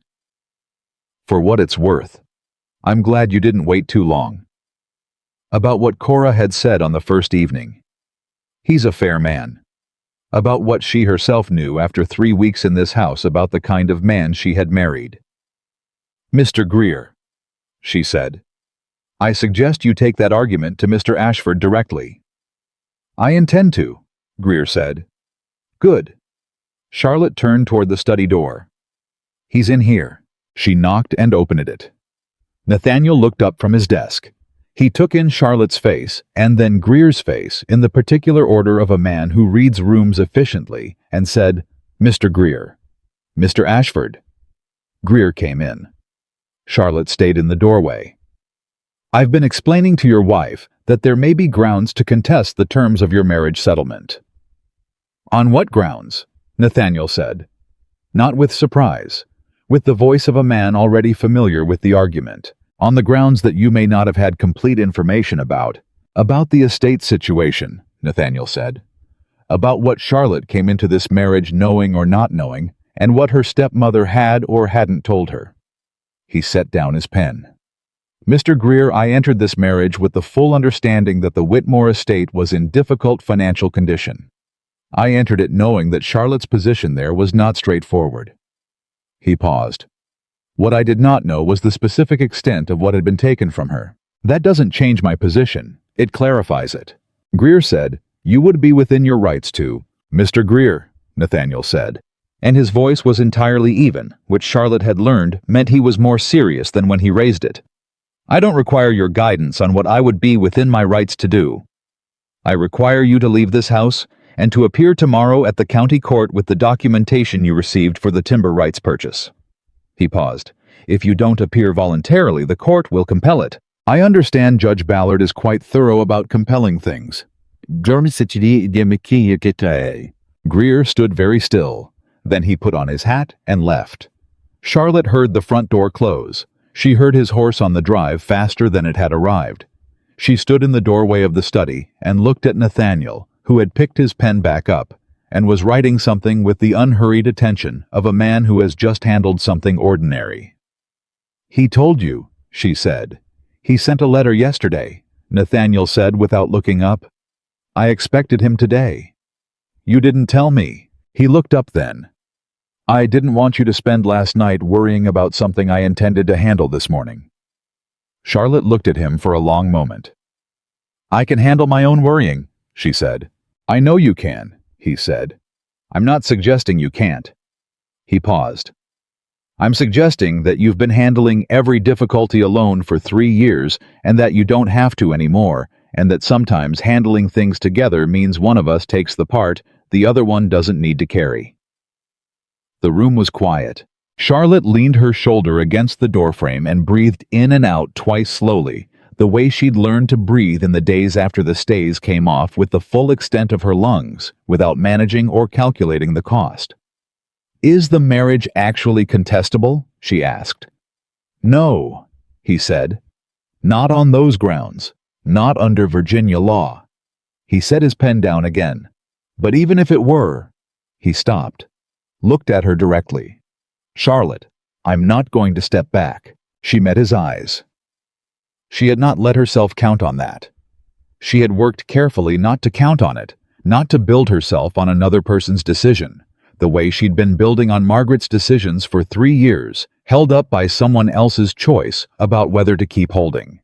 She had told herself that she was doing this for herself, that the documents and the hearing and the truth of it were hers regardless of what Nathaniel did. All of that was still true. But standing in the doorway of the study, hearing him say, "I'm not going to step back," in the same voice he used for practical facts, "for the windows are already open and this is your home, and eat something." She felt the particular weight of a thing she had been bracing against that was not coming. "Tomorrow," she said. "Tomorrow," he agreed. She pushed off the doorframe and straightened. "I'm going to go over my notes again tonight," she said. "Everything I remember in order. I want to be ready." "You will be," he said. "You don't know that." "I know you," he said. 3 weeks, but I know you." Charlotte stood in the doorway one more second. Then she went to get her notebook. The hearing was tomorrow. The truth was documented and witnessed and ready to be spoken in a room with a judge and a court record and the full attention of Harrow County. $11,000. 42 acres. $4,300 in a trust that had been waiting for her. And a woman who had been told her whole life that what was hers was not hers, walking into a courtroom tomorrow to say otherwise. She sat down at the writing table in the blue room and opened the notebook to the first page. She began at the beginning. The Harrow County Courthouse had been built 30 years ago from the same red brick as everything else in the county that intended to last. It smelled of old wood and summer heat and the particular mustiness of rooms that held important papers. Charlotte had been inside it once as a child, when her father had taken her to watch a land dispute hearing. She remembered sitting very straight on the hard bench beside him, trying to look old enough to be there, and her father leaning down to say, "Pay attention. This is how the truth gets told when nobody wants to hear it." She had paid attention then. She was paying attention now. The courtroom was fuller than she'd expected. She had known that Harrow County followed its own business closely, that a public hearing involving the Whitmore estate and the county's wealthiest landowner would draw people regardless of the summer heat. But the number of faces she recognized women from Miss Fenwick's various networks, men who had known her father, neighbors who had watched 3 years of Margaret's administration from varying distances, was enough to make the room feel like something more than a legal proceeding. It felt like a reckoning. Nathaniel walked in beside her. Not ahead. Beside. She noticed that. Margaret was already seated at the far table with a lawyer Charlotte didn't know, a man from Richmond that Greer, who was seated behind them and was pointedly not meeting anyone's eyes, had apparently arranged. The Richmond lawyer had the look of someone who had assessed the situation on the ride over and was already calculating his exit. Judge Ballard was exactly what Charlotte had expected from a man Nathaniel described as thorough, and who had received a visit from Miss Fenwick's network. Compact, deliberate, with the air of a man who had been on the bench long enough to know when a case had already been decided by the documents, and when the courtroom performance was simply the required procedure for making it official. He looked at Charlotte when she entered, She held his gaze. He nodded once in the way of a man acknowledging something he already knew about. Charlotte sat down beside Holt at the right-hand table. Nathaniel sat behind her in the gallery she had asked him to, not because she wanted distance, but because she wanted the room to see her at that table, without him beside her. This was her case. Her name on the documents, her mother's letter, her father's trust. She needed Harrow County to see that she was the one bringing it. Holt leaned close. "Ready?" "Yes," Charlotte said. "The judge will hear Margaret's lawyer first," Holt said. "Standard procedure. Don't react to what he says, whatever he says, until I tell you." "I know," Charlotte said. "And when it's your turn—" "I know," she said again. Quietly, but firmly. She had been over this. She had gone over this 6 times yesterday, and twice this morning, and she was as ready as 3 weeks of preparation and 24 years of living the story could make her. Holt looked at her for a moment. Then he said, "Yes, I reckon you do," and sat back. Margaret's lawyer was named Mr. Fitch, and he was good at his work. Charlotte gave him that. He opened with the estate debts, the legitimate ones properly filed, that Greer had referenced in the study 2 days ago, and presented them as the frame for everything that followed. The Whitmore estate had been in serious financial difficulty at the time of Charles Whitmore's death. Margaret Whitmore had assumed administration in good faith, in a situation of considerable complexity, doing what was necessary to preserve the estate's assets for the benefit of all parties involved, including Charlotte herself. The timber rights sale had been, Fitch argued, a necessary liquidation of an asset to satisfy a specific creditor claim that could not otherwise be met. The trust, he contended, had been legally subsumed into the estate administration under the debt settlement proceedings because the assets named in the trust were inseparable from the estate's general holdings. It was not true. Charlotte knew it wasn't true. Holt had told her it wasn't true, and the documents proved it wasn't true. But Fitch made it sound like a reasonable interpretation of a complicated situation, which was not the same as a false argument, and was considerably more dangerous than one. She sat very still and did not react. The woman beside her, a court clerk young who had been watching the proceedings with the focused attention of someone doing a job, shifted slightly when Fitch said the word subsumed. Just slightly. Charlotte noted it. When Fitch finished, Judge Ballard made a note on the paper in front of him and said, "Mr. Holt." Holt stood. He was not a dramatic man. He did not open with flourish or volume. He laid the trust document on the table in front of the judge and the probate filing, and the 3 years of estate accounts and the bill of sale to Greer and Charlotte's mother's letter, and he said in the voice of a man presenting things that speak adequately for themselves, "Your Honor, the trust executed by Charles Whitmore 14 years ago names his daughter Charlotte as direct beneficiary of 42 acres and $4,300 held in trust against the timber rights therein. The trust instrument explicitly states that these assets are held separately from the general estate and may not be applied to general estate obligations. This is not a complicated legal question. The instrument is clear. The language is clear. The only thing that is not clear is how 3 years passed without this trust being administered according to its terms." He paused. "What is clear," he said, "is that in the 3rd year of that administration, the timber rights named in this trust were sold to Joseph Greer, Mrs. Margaret Whitmore's own solicitor, for $600, and that the proceeds of that sale do not appear in any estate account." The courtroom stirred. Judge Ballard looked at Fitch. "Counsel, the trust document." Fitch stood. "Your Honor, our position is that the trust was effectively dissolved by—" "I've read the instrument," Ballard said. "I'm asking you to point me to the legal mechanism by which a clearly stated separate trust is dissolved by general estate debt proceedings without a court order." He paused. "Take your time." Fitch took his time. It did not help him. Charlotte was called to give her testimony 40 minutes into the hearing. She stood and smoothed her dress with her hands, the way her mother had always done before she said something important, not from nerves but from habit. The physical act of preparation, and walked to the front of the courtroom. She had written it all down. She had her notes. She did not look at them. She looked at Judge Ballard, and she told him what she knew in the order she knew it, starting with her father's death and moving through 3 years of managed silence. The conversations with Margaret about the estate's finances, the specific occasions when she'd asked about her father's arrangements and been redirected, the discovery of her mother's letter, the wedding dress, the morning she hadn't been able to breathe.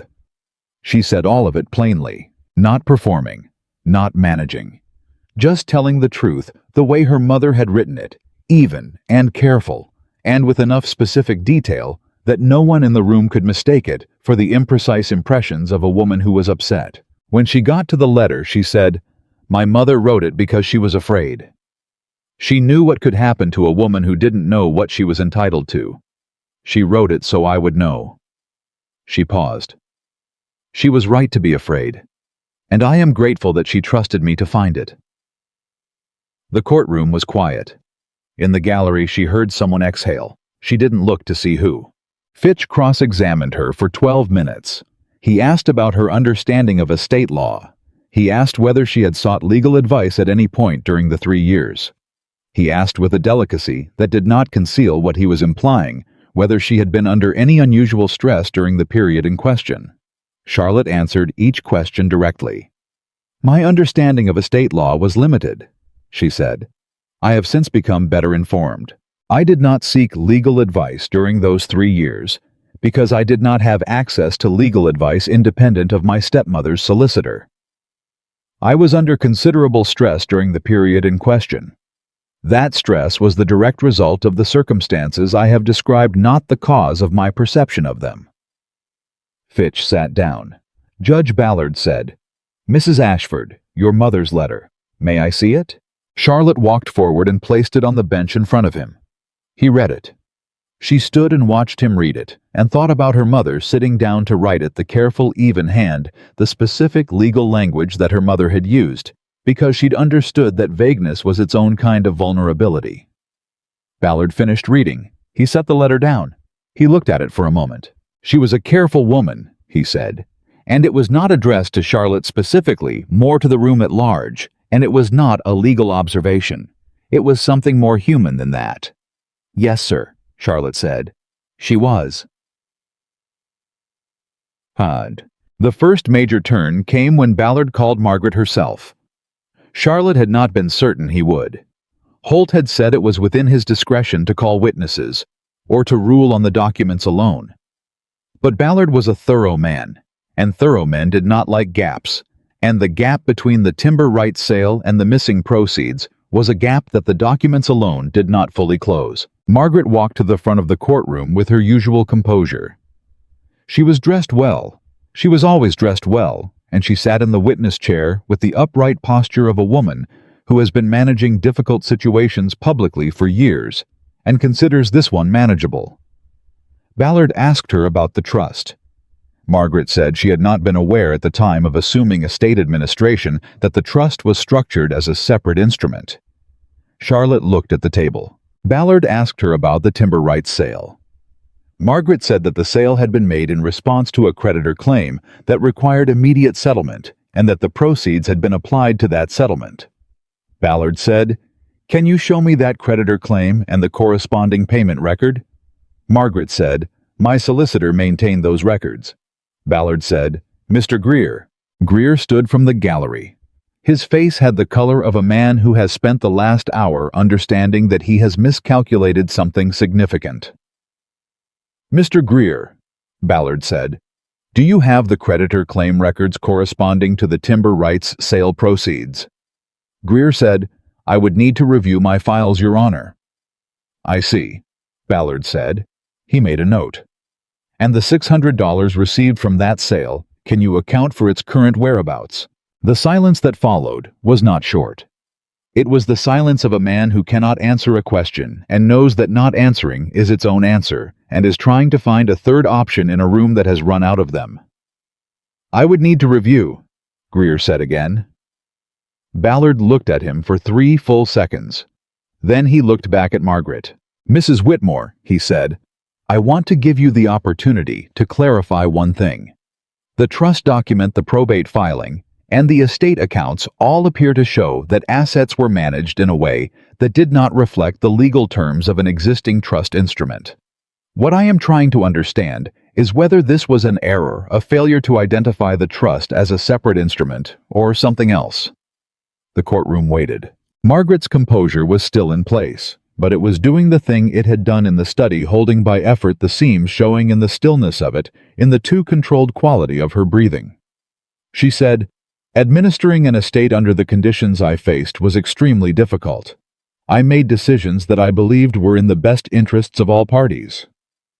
"Including selling the timber rights to your own solicitor," Ballard said. Margaret said, "That transaction was for $600, Ballard said, when the market value of those rights, as assessed by Mr. Holt's independent appraiser, was closer to $3,500. The number hit the room like a second stone dropped in the same water. Charlotte heard the ripple of it in the gallery, the small sounds of people registering what $3,500 versus $600 meant in practice, what it said about the nature of the transaction and the nature of the relationship between Margaret and Greer and the money that had moved between them. Miss Fenwick, 3 rows back, said something very quietly to the woman beside her. Charlotte did not hear the words, but she heard the tone. Margaret said nothing. Ballard made another note. Then he said, "I've heard enough to issue a preliminary ruling." The ruling was not simple because nothing in law was simple, and Holt had told her that from the beginning. It was not a single moment of gavel strike and done. It was a set of determinations read aloud in Ballard's precise, deliberate voice that together constituted what Charlotte's life looked like on the other side of this morning. The trust was valid. It had never been legally dissolved. Charlotte was its named beneficiary and was entitled to the 42 acres and the trust funds. The timber rights sale was ruled invalid. Greer was ordered to return the rights to the trust, and a separate matter of the $600 in missing proceeds was referred to further investigation. The estate accounts discrepancy, $11,000 across 3 years, was referred to a full investigation to be conducted by the court-appointed administrator. Margaret's authority over the Whitmore estate was suspended pending that investigation, and Greer was ordered to appear for a separate hearing regarding his role in the timber rights transaction within 30 days. Ballard read all of this in the same even voice he'd used for the whole morning. Then he set down his papers and looked at Charlotte. "Mrs. Ashford," he said, "your father's trust was well constructed. Your mother's letter was decisive." He paused. "I knew Charles Whitmore. He was a man who did things right." He looked at the letter which was still on his bench. "So was she." Charlotte said, "Yes, sir, she was." He handed her the letter back directly, not through Holt, not through the clerk, to her. She took it and held it and stood very straight. The courtroom emptied slowly in the particular way of rooms that have held something significant and are reluctant to let it go. People moved out in clusters, talking in the low tones of those processing what they'd heard, and Charlotte stood at the table while Holt organized his papers and let the room clear around her. She was not certain what she felt. She had expected relief. There was relief, she could feel it, the physical loosening of something that had been held tight for weeks, months, 3 years. But there was something else underneath it that was heavier and older. The understanding that winning a court ruling did not mean the wrong hadn't happened. That 42 acres and $4,300 and the timber rights returned did not give her back the 3 years she'd spent, not knowing, the 3 years of carefully managed silence, the 3 years of learning to breathe on a budget, because someone had decided her inheritance wasn't worth telling her about. Those years were hers too. She couldn't return them. But she could decide what came next. Nathaniel appeared at her elbow. He didn't say anything. He simply stood there in the way he had in the garden, the way he had in the study present, without making the presence about himself. "Well," he said after a moment. "Well," Charlotte said. "How do you feel?" She thought about it honestly. "Like it's over and not over," she said. At the same time, he nodded. He understood that. She could tell he understood it, not because he said so, but because he didn't try to correct it. "Margaret," Charlotte said. They both looked. Margaret was at the far side of the courtroom with her Richmond lawyer and Greer, the three of them in close, quiet conversation. Her composure was still there, reduced perhaps, quieter. But Charlotte knew that composure, and knew it could sustain a great deal of reduction before it gave out entirely. "She'll appeal," Charlotte said. "Probably." Nathaniel agreed. "She has the right to." "What does that mean for the trust?" "The trust ruling is preliminary, but the freeze on the accounts stays in place. She can't move anything while it's under appeal." He paused. "Holt thinks any appeal will be unsuccessful. The documents are too clear." Charlotte nodded. Then she walked across the courtroom. She heard Nathaniel take one step after her and then stop. She had not asked him to follow, and he understood that she wasn't asking. Margaret saw her coming. The Richmond lawyer and Greer both saw her coming. Greer took a small involuntary step backward, which under other circumstances might have been almost funny. Charlotte stopped in front of Margaret. They looked at each other for a moment without speaking, the two of them, the length of everything between them compressed into the few feet of courtroom floor. "I'm not going to tell you what I think of what you did," Charlotte said. "You know what you did, and you know what it cost." Margaret looked at her with the expression of a woman who has not yet decided how to face this new arrangement of the world. "What I want to say," Charlotte continued, "is that my father trusted you, and my mother was afraid of what would happen to me if things went wrong, and nobody was watching out for me.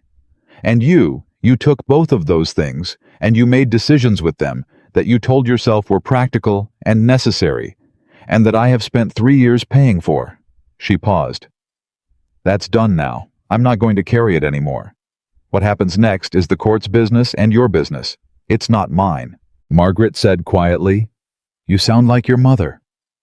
Charlotte held that for a moment. "Good," she said. She turned and walked back to Nathaniel. He looked at her when she reached him that close reading he did of people's faces when he was trying to understand what he was actually looking at. "All right," he said. "Yes," Charlotte said. And then, because it was true, and because she was done with saying things that were less than true, better than all right, they walked out of the courthouse together into the full weight of the Virginia summer. The heat and the light, both without mercy and without preference, falling on everything equally. On the steps, Miss Fenwick was waiting. She had apparently not left with the others. She was standing in the sun with her parasol, and the expression of a woman who has been waiting for news she was reasonably confident would be good, and is gratified to be proven right. "Well," she said. "The trust stands," Nathaniel said. Miss Fenwick exhaled. "Good," she said. Then to Charlotte, "Your father would be—" She stopped. "Well, he would be very proud, and he would say something restrained about it and mean a great deal more than he said, because that's the kind of man he was." She paused.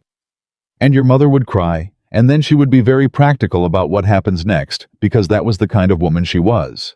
Charlotte felt something shift behind her sternum, the particular movement of a thing that has been held back for a long time encountering a moment where holding it back is no longer necessary. "She would," Charlotte said. Her voice was steady, just. Miss Fenwick reached out and pressed her hand the same firm once as in the morning room. Then she went down the steps and into the county road parasol, tipping back in the direction of whoever she was going to tell first. Nathaniel stood beside Charlotte on the courthouse steps. "The 42 acres, he said after a moment. "Yes," Charlotte said. "What do you want to do with them?" Nobody had asked her that. Not once, not in the whole 3 weeks since the letter had become more than a secret she carried alone. Nobody had asked what she wanted to do with what was hers. Holt had asked what she wanted to file. Nathaniel had asked what she wanted to say, but not what she wanted to do with the land itself, the 42 acres of good Virginia farmland that her father had intended for her, and that had spent 3 years being administered by someone who'd decided they weren't hers. Charlotte thought about the families she'd seen on the road into town, about the children she'd watched outside the school building, the one that needed a new roof, about the women she'd met through Miss Fenwick's network, some of whom were in situations not entirely unlike the one she'd been in managing, on less than they were owed, making themselves small in the spaces other people had decided they could occupy. "I want to think about it," she said. "Properly, not today." "Take all the time you need," he said. "I won't take too long," she said. "I've learned the cost of that." He almost smiled. She caught it in profile, the particular softening at the corner of his mouth. "There's no hurry," he said. "It's yours. It'll keep." The county road stretched out in both directions in the summer heat, familiar and entirely changed. Charlotte stood on the courthouse steps with the letter in her hand, and 42 acres to her name, and 3 years of silence finally broken into something that would hold the weight she needed it to hold. She took a full breath. It did not hurt. She had almost forgotten that was possible. 3 weeks after the hearing, the appeal arrived. Charlotte was in the garden when Holt's rider came up the drive. She heard the horse before she saw it, and she heard Mrs. Webb's voice at the front of the house, and she set down the gardening shears and walked inside with the particular steadiness of a woman who had been expecting something and had decided in advance how she intended to meet it. Nathaniel was already in the study with the letter when she got there. He held it out to her without preamble. She took it and read it standing. Margaret's Richmond lawyer had filed on 2 grounds. The first was the subsumed trust argument Fitch had already lost in the courtroom, repackaged, more formally dressed, but the same argument. The second was new. It claimed that Charlotte, as an unmarried woman at the time of the trust's creation, had lacked the legal standing to hold property independently, and that the trust's terms were therefore unenforceable under the original instrument's construction. Charlotte read that second ground twice. Then she set the letter on the desk. "She's arguing I couldn't own it even if it was mine," she said. "Yes," Nathaniel said. "Is that a real argument?" "It's a real argument in the sense that it has legal language attached to it," he said. "It's not a strong one. Virginia property law on trusts for named heirs. Daughters specifically has a fairly clear body of precedent. Holt is already drafting the response." He paused. "But it will take time. The appeals court is in Richmond. The hearing won't be scheduled for at least 6 weeks. Charlotte looked at the letter again. She was not afraid of it. That was the thing she noticed first. The absence of the fear that would have met this 3 months ago, 6 months ago, any time in the 3 years before the wedding morning. She was not afraid. She was something more like tired, in the specific way of a person who has already done the hardest part of something and is now being asked to do a smaller, longer version of it. 6 weeks, she said, at minimum, and the accounts stay frozen during that time. Yes. She nodded. She picked up the letter, folded it, set it back down. All right, she said. Let Holt do what Holt does. And in the meantime, she paused because the word meantime was doing something she hadn't expected, opening up into something that was not dread, but almost its opposite. I have things to do. Nathaniel looked at her. The 42 acres, she said. I've thought about it. He waited. There are 12 families in the eastern part of the county who have been leasing land for 3 generations without any formal security on their tenancies, she said. I found that out from Miss Fenwick, who found it out from the Women's Society, which apparently has been aware of it for years and lacked anyone with the authority to address it. She paused. I have 42 acres. 8 of those families are on the eastern parcel. Nathaniel was very still. I want to offer them formal tenancy agreements, Charlotte said. Documented, legally binding, with the right of first purchase if they choose to exercise it. She met his eyes. That's what I want to do with it. The study was quiet. Then Nathaniel said, that will require a lawyer and probably 3 months of documentation work. I know, Charlotte said. And it will cost money you don't have access to yet while the trust is under appeal. I know that too, she said. I thought perhaps...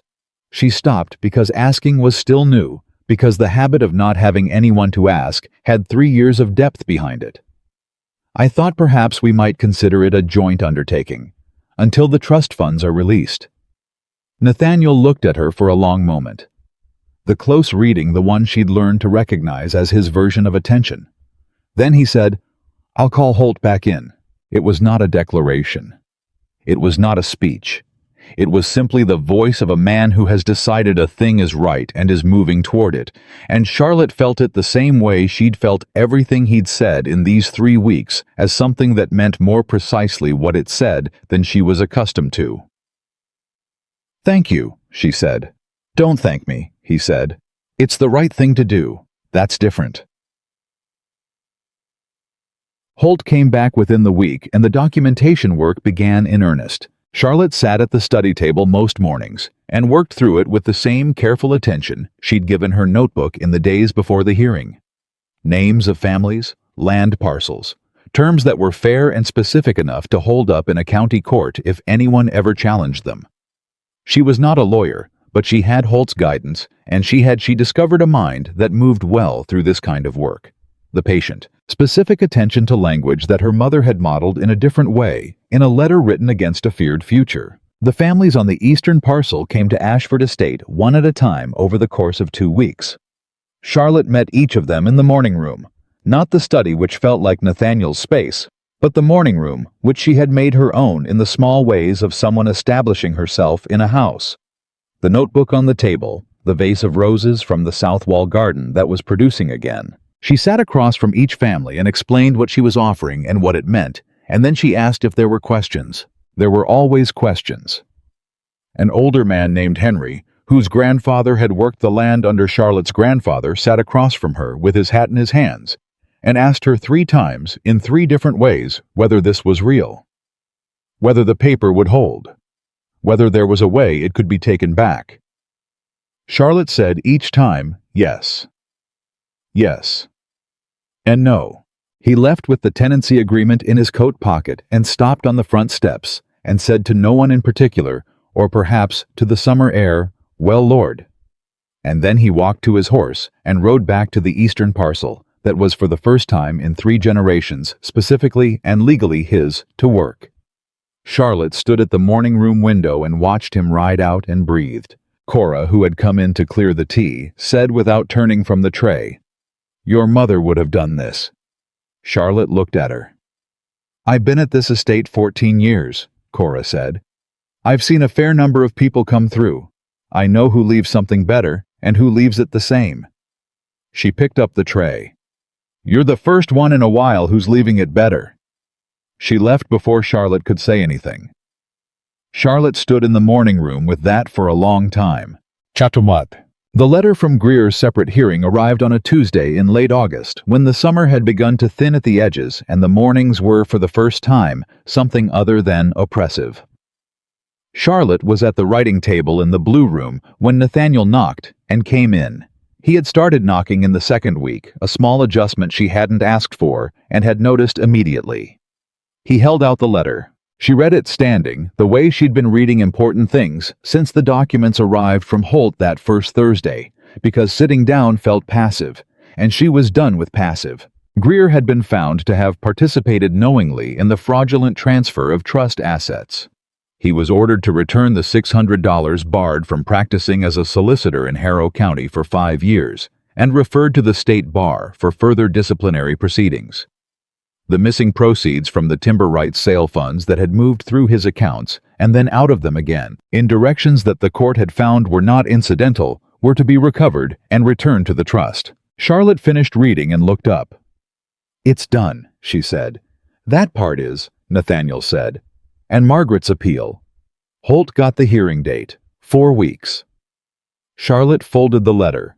She had a file now on the writing table, a neat stack of documents in the order they'd arrived, every ruling and every letter and every step of the thing from beginning to current. She laid the letter on top and smoothed it flat. "I want to be at the appeal hearing," she said. "I know," he said. "I expected nothing else. I want to speak if Ballard allows it." Nathaniel looked at her. "He may not.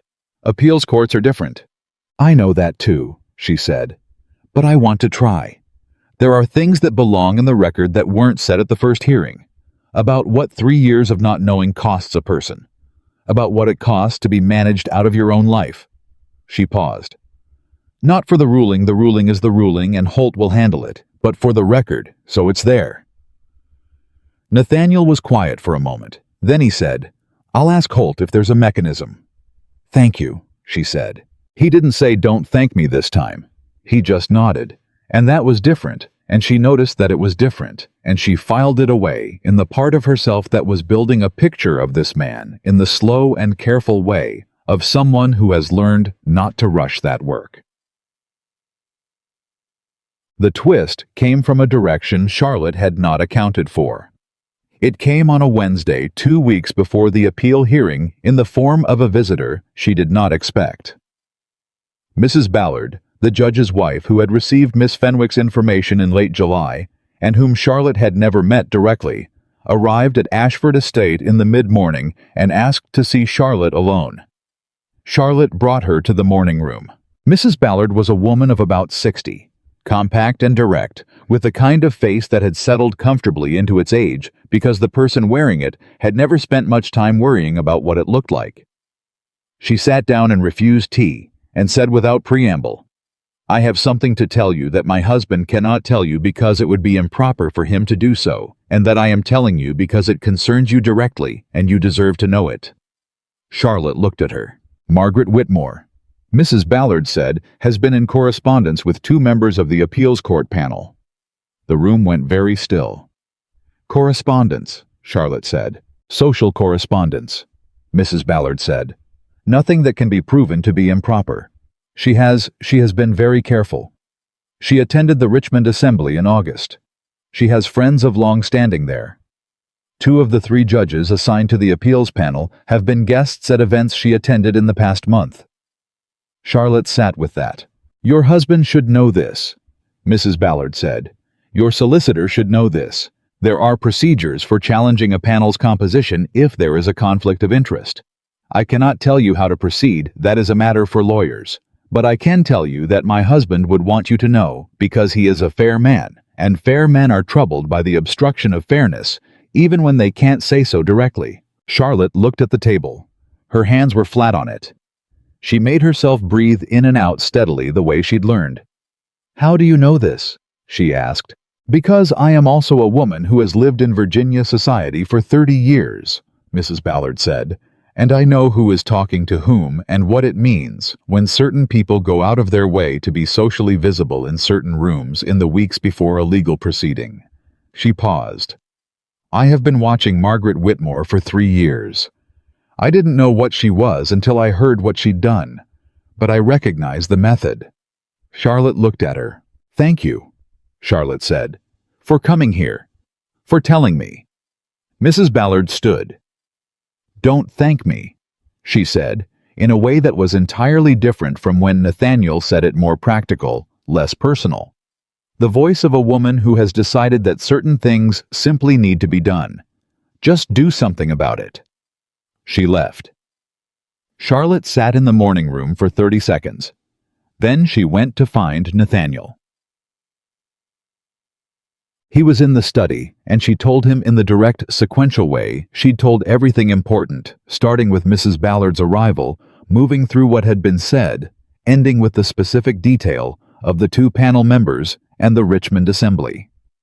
She told him without editorializing and without the particular urgency of panic, because panic was not what this moment needed.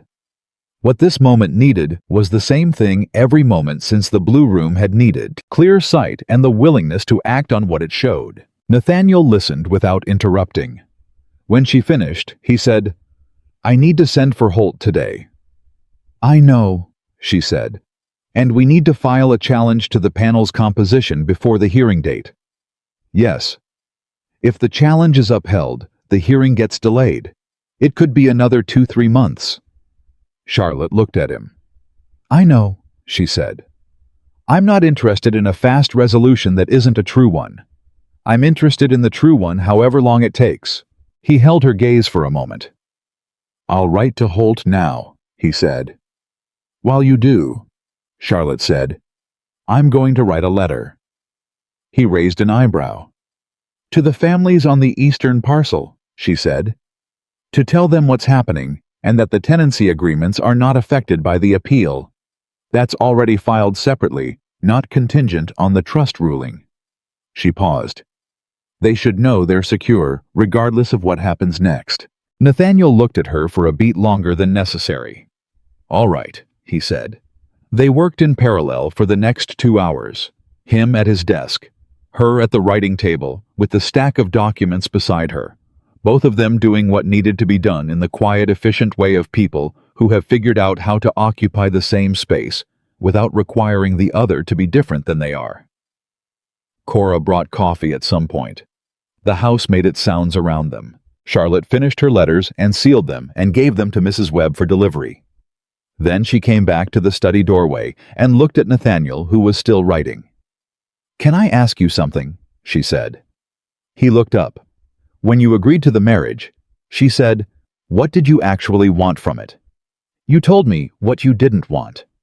You said you didn't want a wife with opinions, but you never said what you did want." Nathaniel set down his pen.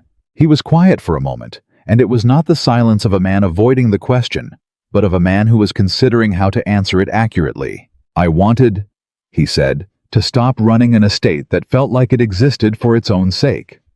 I thought I wanted a practical arrangement, companionable, ordered, something that worked because the terms were clear."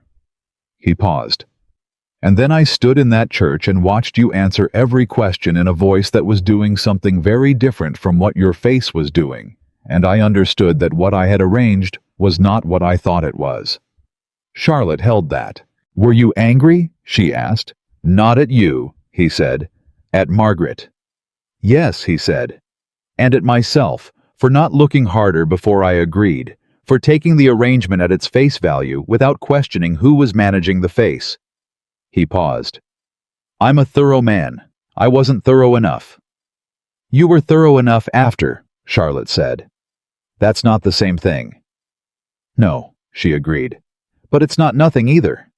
He looked at her, the close reading full and direct. "What did you want?" he asked.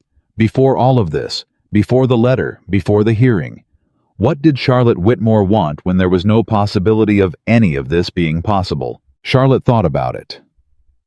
She thought about the answer she would have given 3 months ago, which would have been a careful, managed answer. Security, stability, a place that was mine, and she thought about the answer she would have given 3 years ago before her father died. And Margaret began, and that answer was different, younger, more specific. "I wanted," she said, "to know what I was capable of. I always had the sense there was more of me than anyone was interested in seeing. My father saw some of it, my mother saw all of it, and then they were gone, and the people left around me were only interested in what I could be arranged into." She paused. "I wanted someone to be interested in what I actually was." The study was quiet. Nathaniel said, "I'm interested." 2 words. He said them the way he said everything that mattered, without performance, without management. Just the plain fact of it laid down like a document on a table. Charlotte felt something give way in her chest. Not breaking, settling. The way a thing settles when it has finally found the level it was meant to rest at. "I know," she said. "I noticed." The panel challenge was filed. The appeals court granted it not immediately, and not without a week of procedural back and forth that kept Holt's correspondence arriving daily and kept Charlotte's file growing thicker. But on a Thursday morning in early September, the panel was reconstituted with 3 judges who had no documented social connection to Margaret Whitmore, and the hearing was rescheduled for October. Miss Fenwick celebrated this by appearing at Ashford Estate with a fruitcake and the information that Greer had quietly left Harrow County. "Gone where?" Charlotte asked. "Richmond, I believe," Miss Fenwick said, setting the cake on the morning room table with the decisiveness of a woman who has been waiting for an occasion. "Which suits Harrow County perfectly well. He can be Richmond's problem." Charlotte almost laughed. The real kind, not the almost kind. Miss Fenwick looked at her when she made the sound, and something in Miss Fenwick's face shifted the expression of a woman who has been watching something develop for months and is quietly glad about the direction it's taken. "You look different," Miss Fenwick said. "Different how?" Charlotte asked. Miss Fenwick considered. "When you came to that wedding breakfast," she said, "you looked like someone who had been told very firmly what they were allowed to be, and had decided to believe it because there wasn't another option. She paused. "You don't look like that anymore." Charlotte thought about the wedding morning, the mirror, the stays. Margaret's hands on the laces and the specific patient method of them. A respectable woman learns to endure. "No," Charlotte said. "I don't." "Good," said Miss Fenwick, and cut the cake. Schempt. The October hearing was everything the July hearing had been, and one thing more. Ballard was not on the appeals panel. His role had ended with the preliminary ruling. But the three reconstituted judges were men Charlotte had not met, which meant they had only what was in front of them. The documents, the record, the transcript of the first hearing, and the submissions Holt had filed. Charlotte watched their faces while Holt presented and learned to read them the way she'd learned to read all the rooms she'd sat in over the past months for the small signals that came before the words. The second judge, a lean man named Cartwright, who had asked the most questions, kept returning to the bill of sale. He asked Fitch about it 4 times in 4 different ways, and each time Fitch's answer got slightly smaller, which was its own signal. Margaret sat at the far table. She looked, Charlotte thought, like herself, composed, careful, the face she'd always worn in public. But there was something that had changed. Not in the composure itself, but in what was behind it. 3 years ago, the composure had been backed by certainty that she controlled the situation, that Charlotte didn't know enough to challenge it, that the particular kind of management she practiced could be maintained indefinitely. That certainty was gone. What remained was the surface without the foundation, and Charlotte knew the difference from the inside. Holt asked Ballard's clerk, who had been brought as a witness to the original ruling, to read the trust document aloud for the panel's record. Charlotte listened to her father's words in her father's legal language, and heard him the way she heard him sometimes in the specific things she'd carried forward from the years before he got sick. The harvest suppers, the court visit. Pay attention. This is how the truth gets told when nobody wants to hear it. He had been a careful man. He had done things right. And then he'd gotten sick and trusted the wrong person to carry them forward, and that was the human error in all of it. Not that he'd failed to see her future, but that he'd believed the person he'd trusted had the same care for Charlotte that he did. The panel deliberated for 2 hours. Charlotte and Nathaniel sat in the hall outside the deliberation room and said very little. She had her notebook. She didn't open it. He had his coffee, which had gone cold. He didn't finish it. They sat beside each other in the particular quiet of people who have run out of things to prepare and are simply present in the waiting. At one point, Nathaniel said, "Whatever they rule." "I know," Charlotte said. "I just want to say it." "I know what you're going to say," she said. "And I know it's true. And I don't need to hear it right now, because if I hear it right now, I'm going to—" She stopped, pressed her hands together in her lap. "Later," she said. "Tell me later, when this is done." He was quiet. Then, "All right." The door opened. The panel upheld the original ruling on every point. The trust was valid. The assets were Charlotte's. The appeal was denied. Fitch accepted the ruling with the expression of a man who had known it was coming and had been paid to try anyway.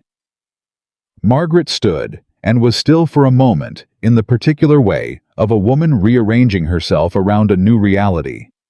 Then she picked up her gloves and her bag, and she walked to the door, and she stopped once, and looked back at Charlotte, one long look across the length of the room, and then she walked out. Charlotte did not know what the look meant. She decided she did not need to. Holt shook her hand.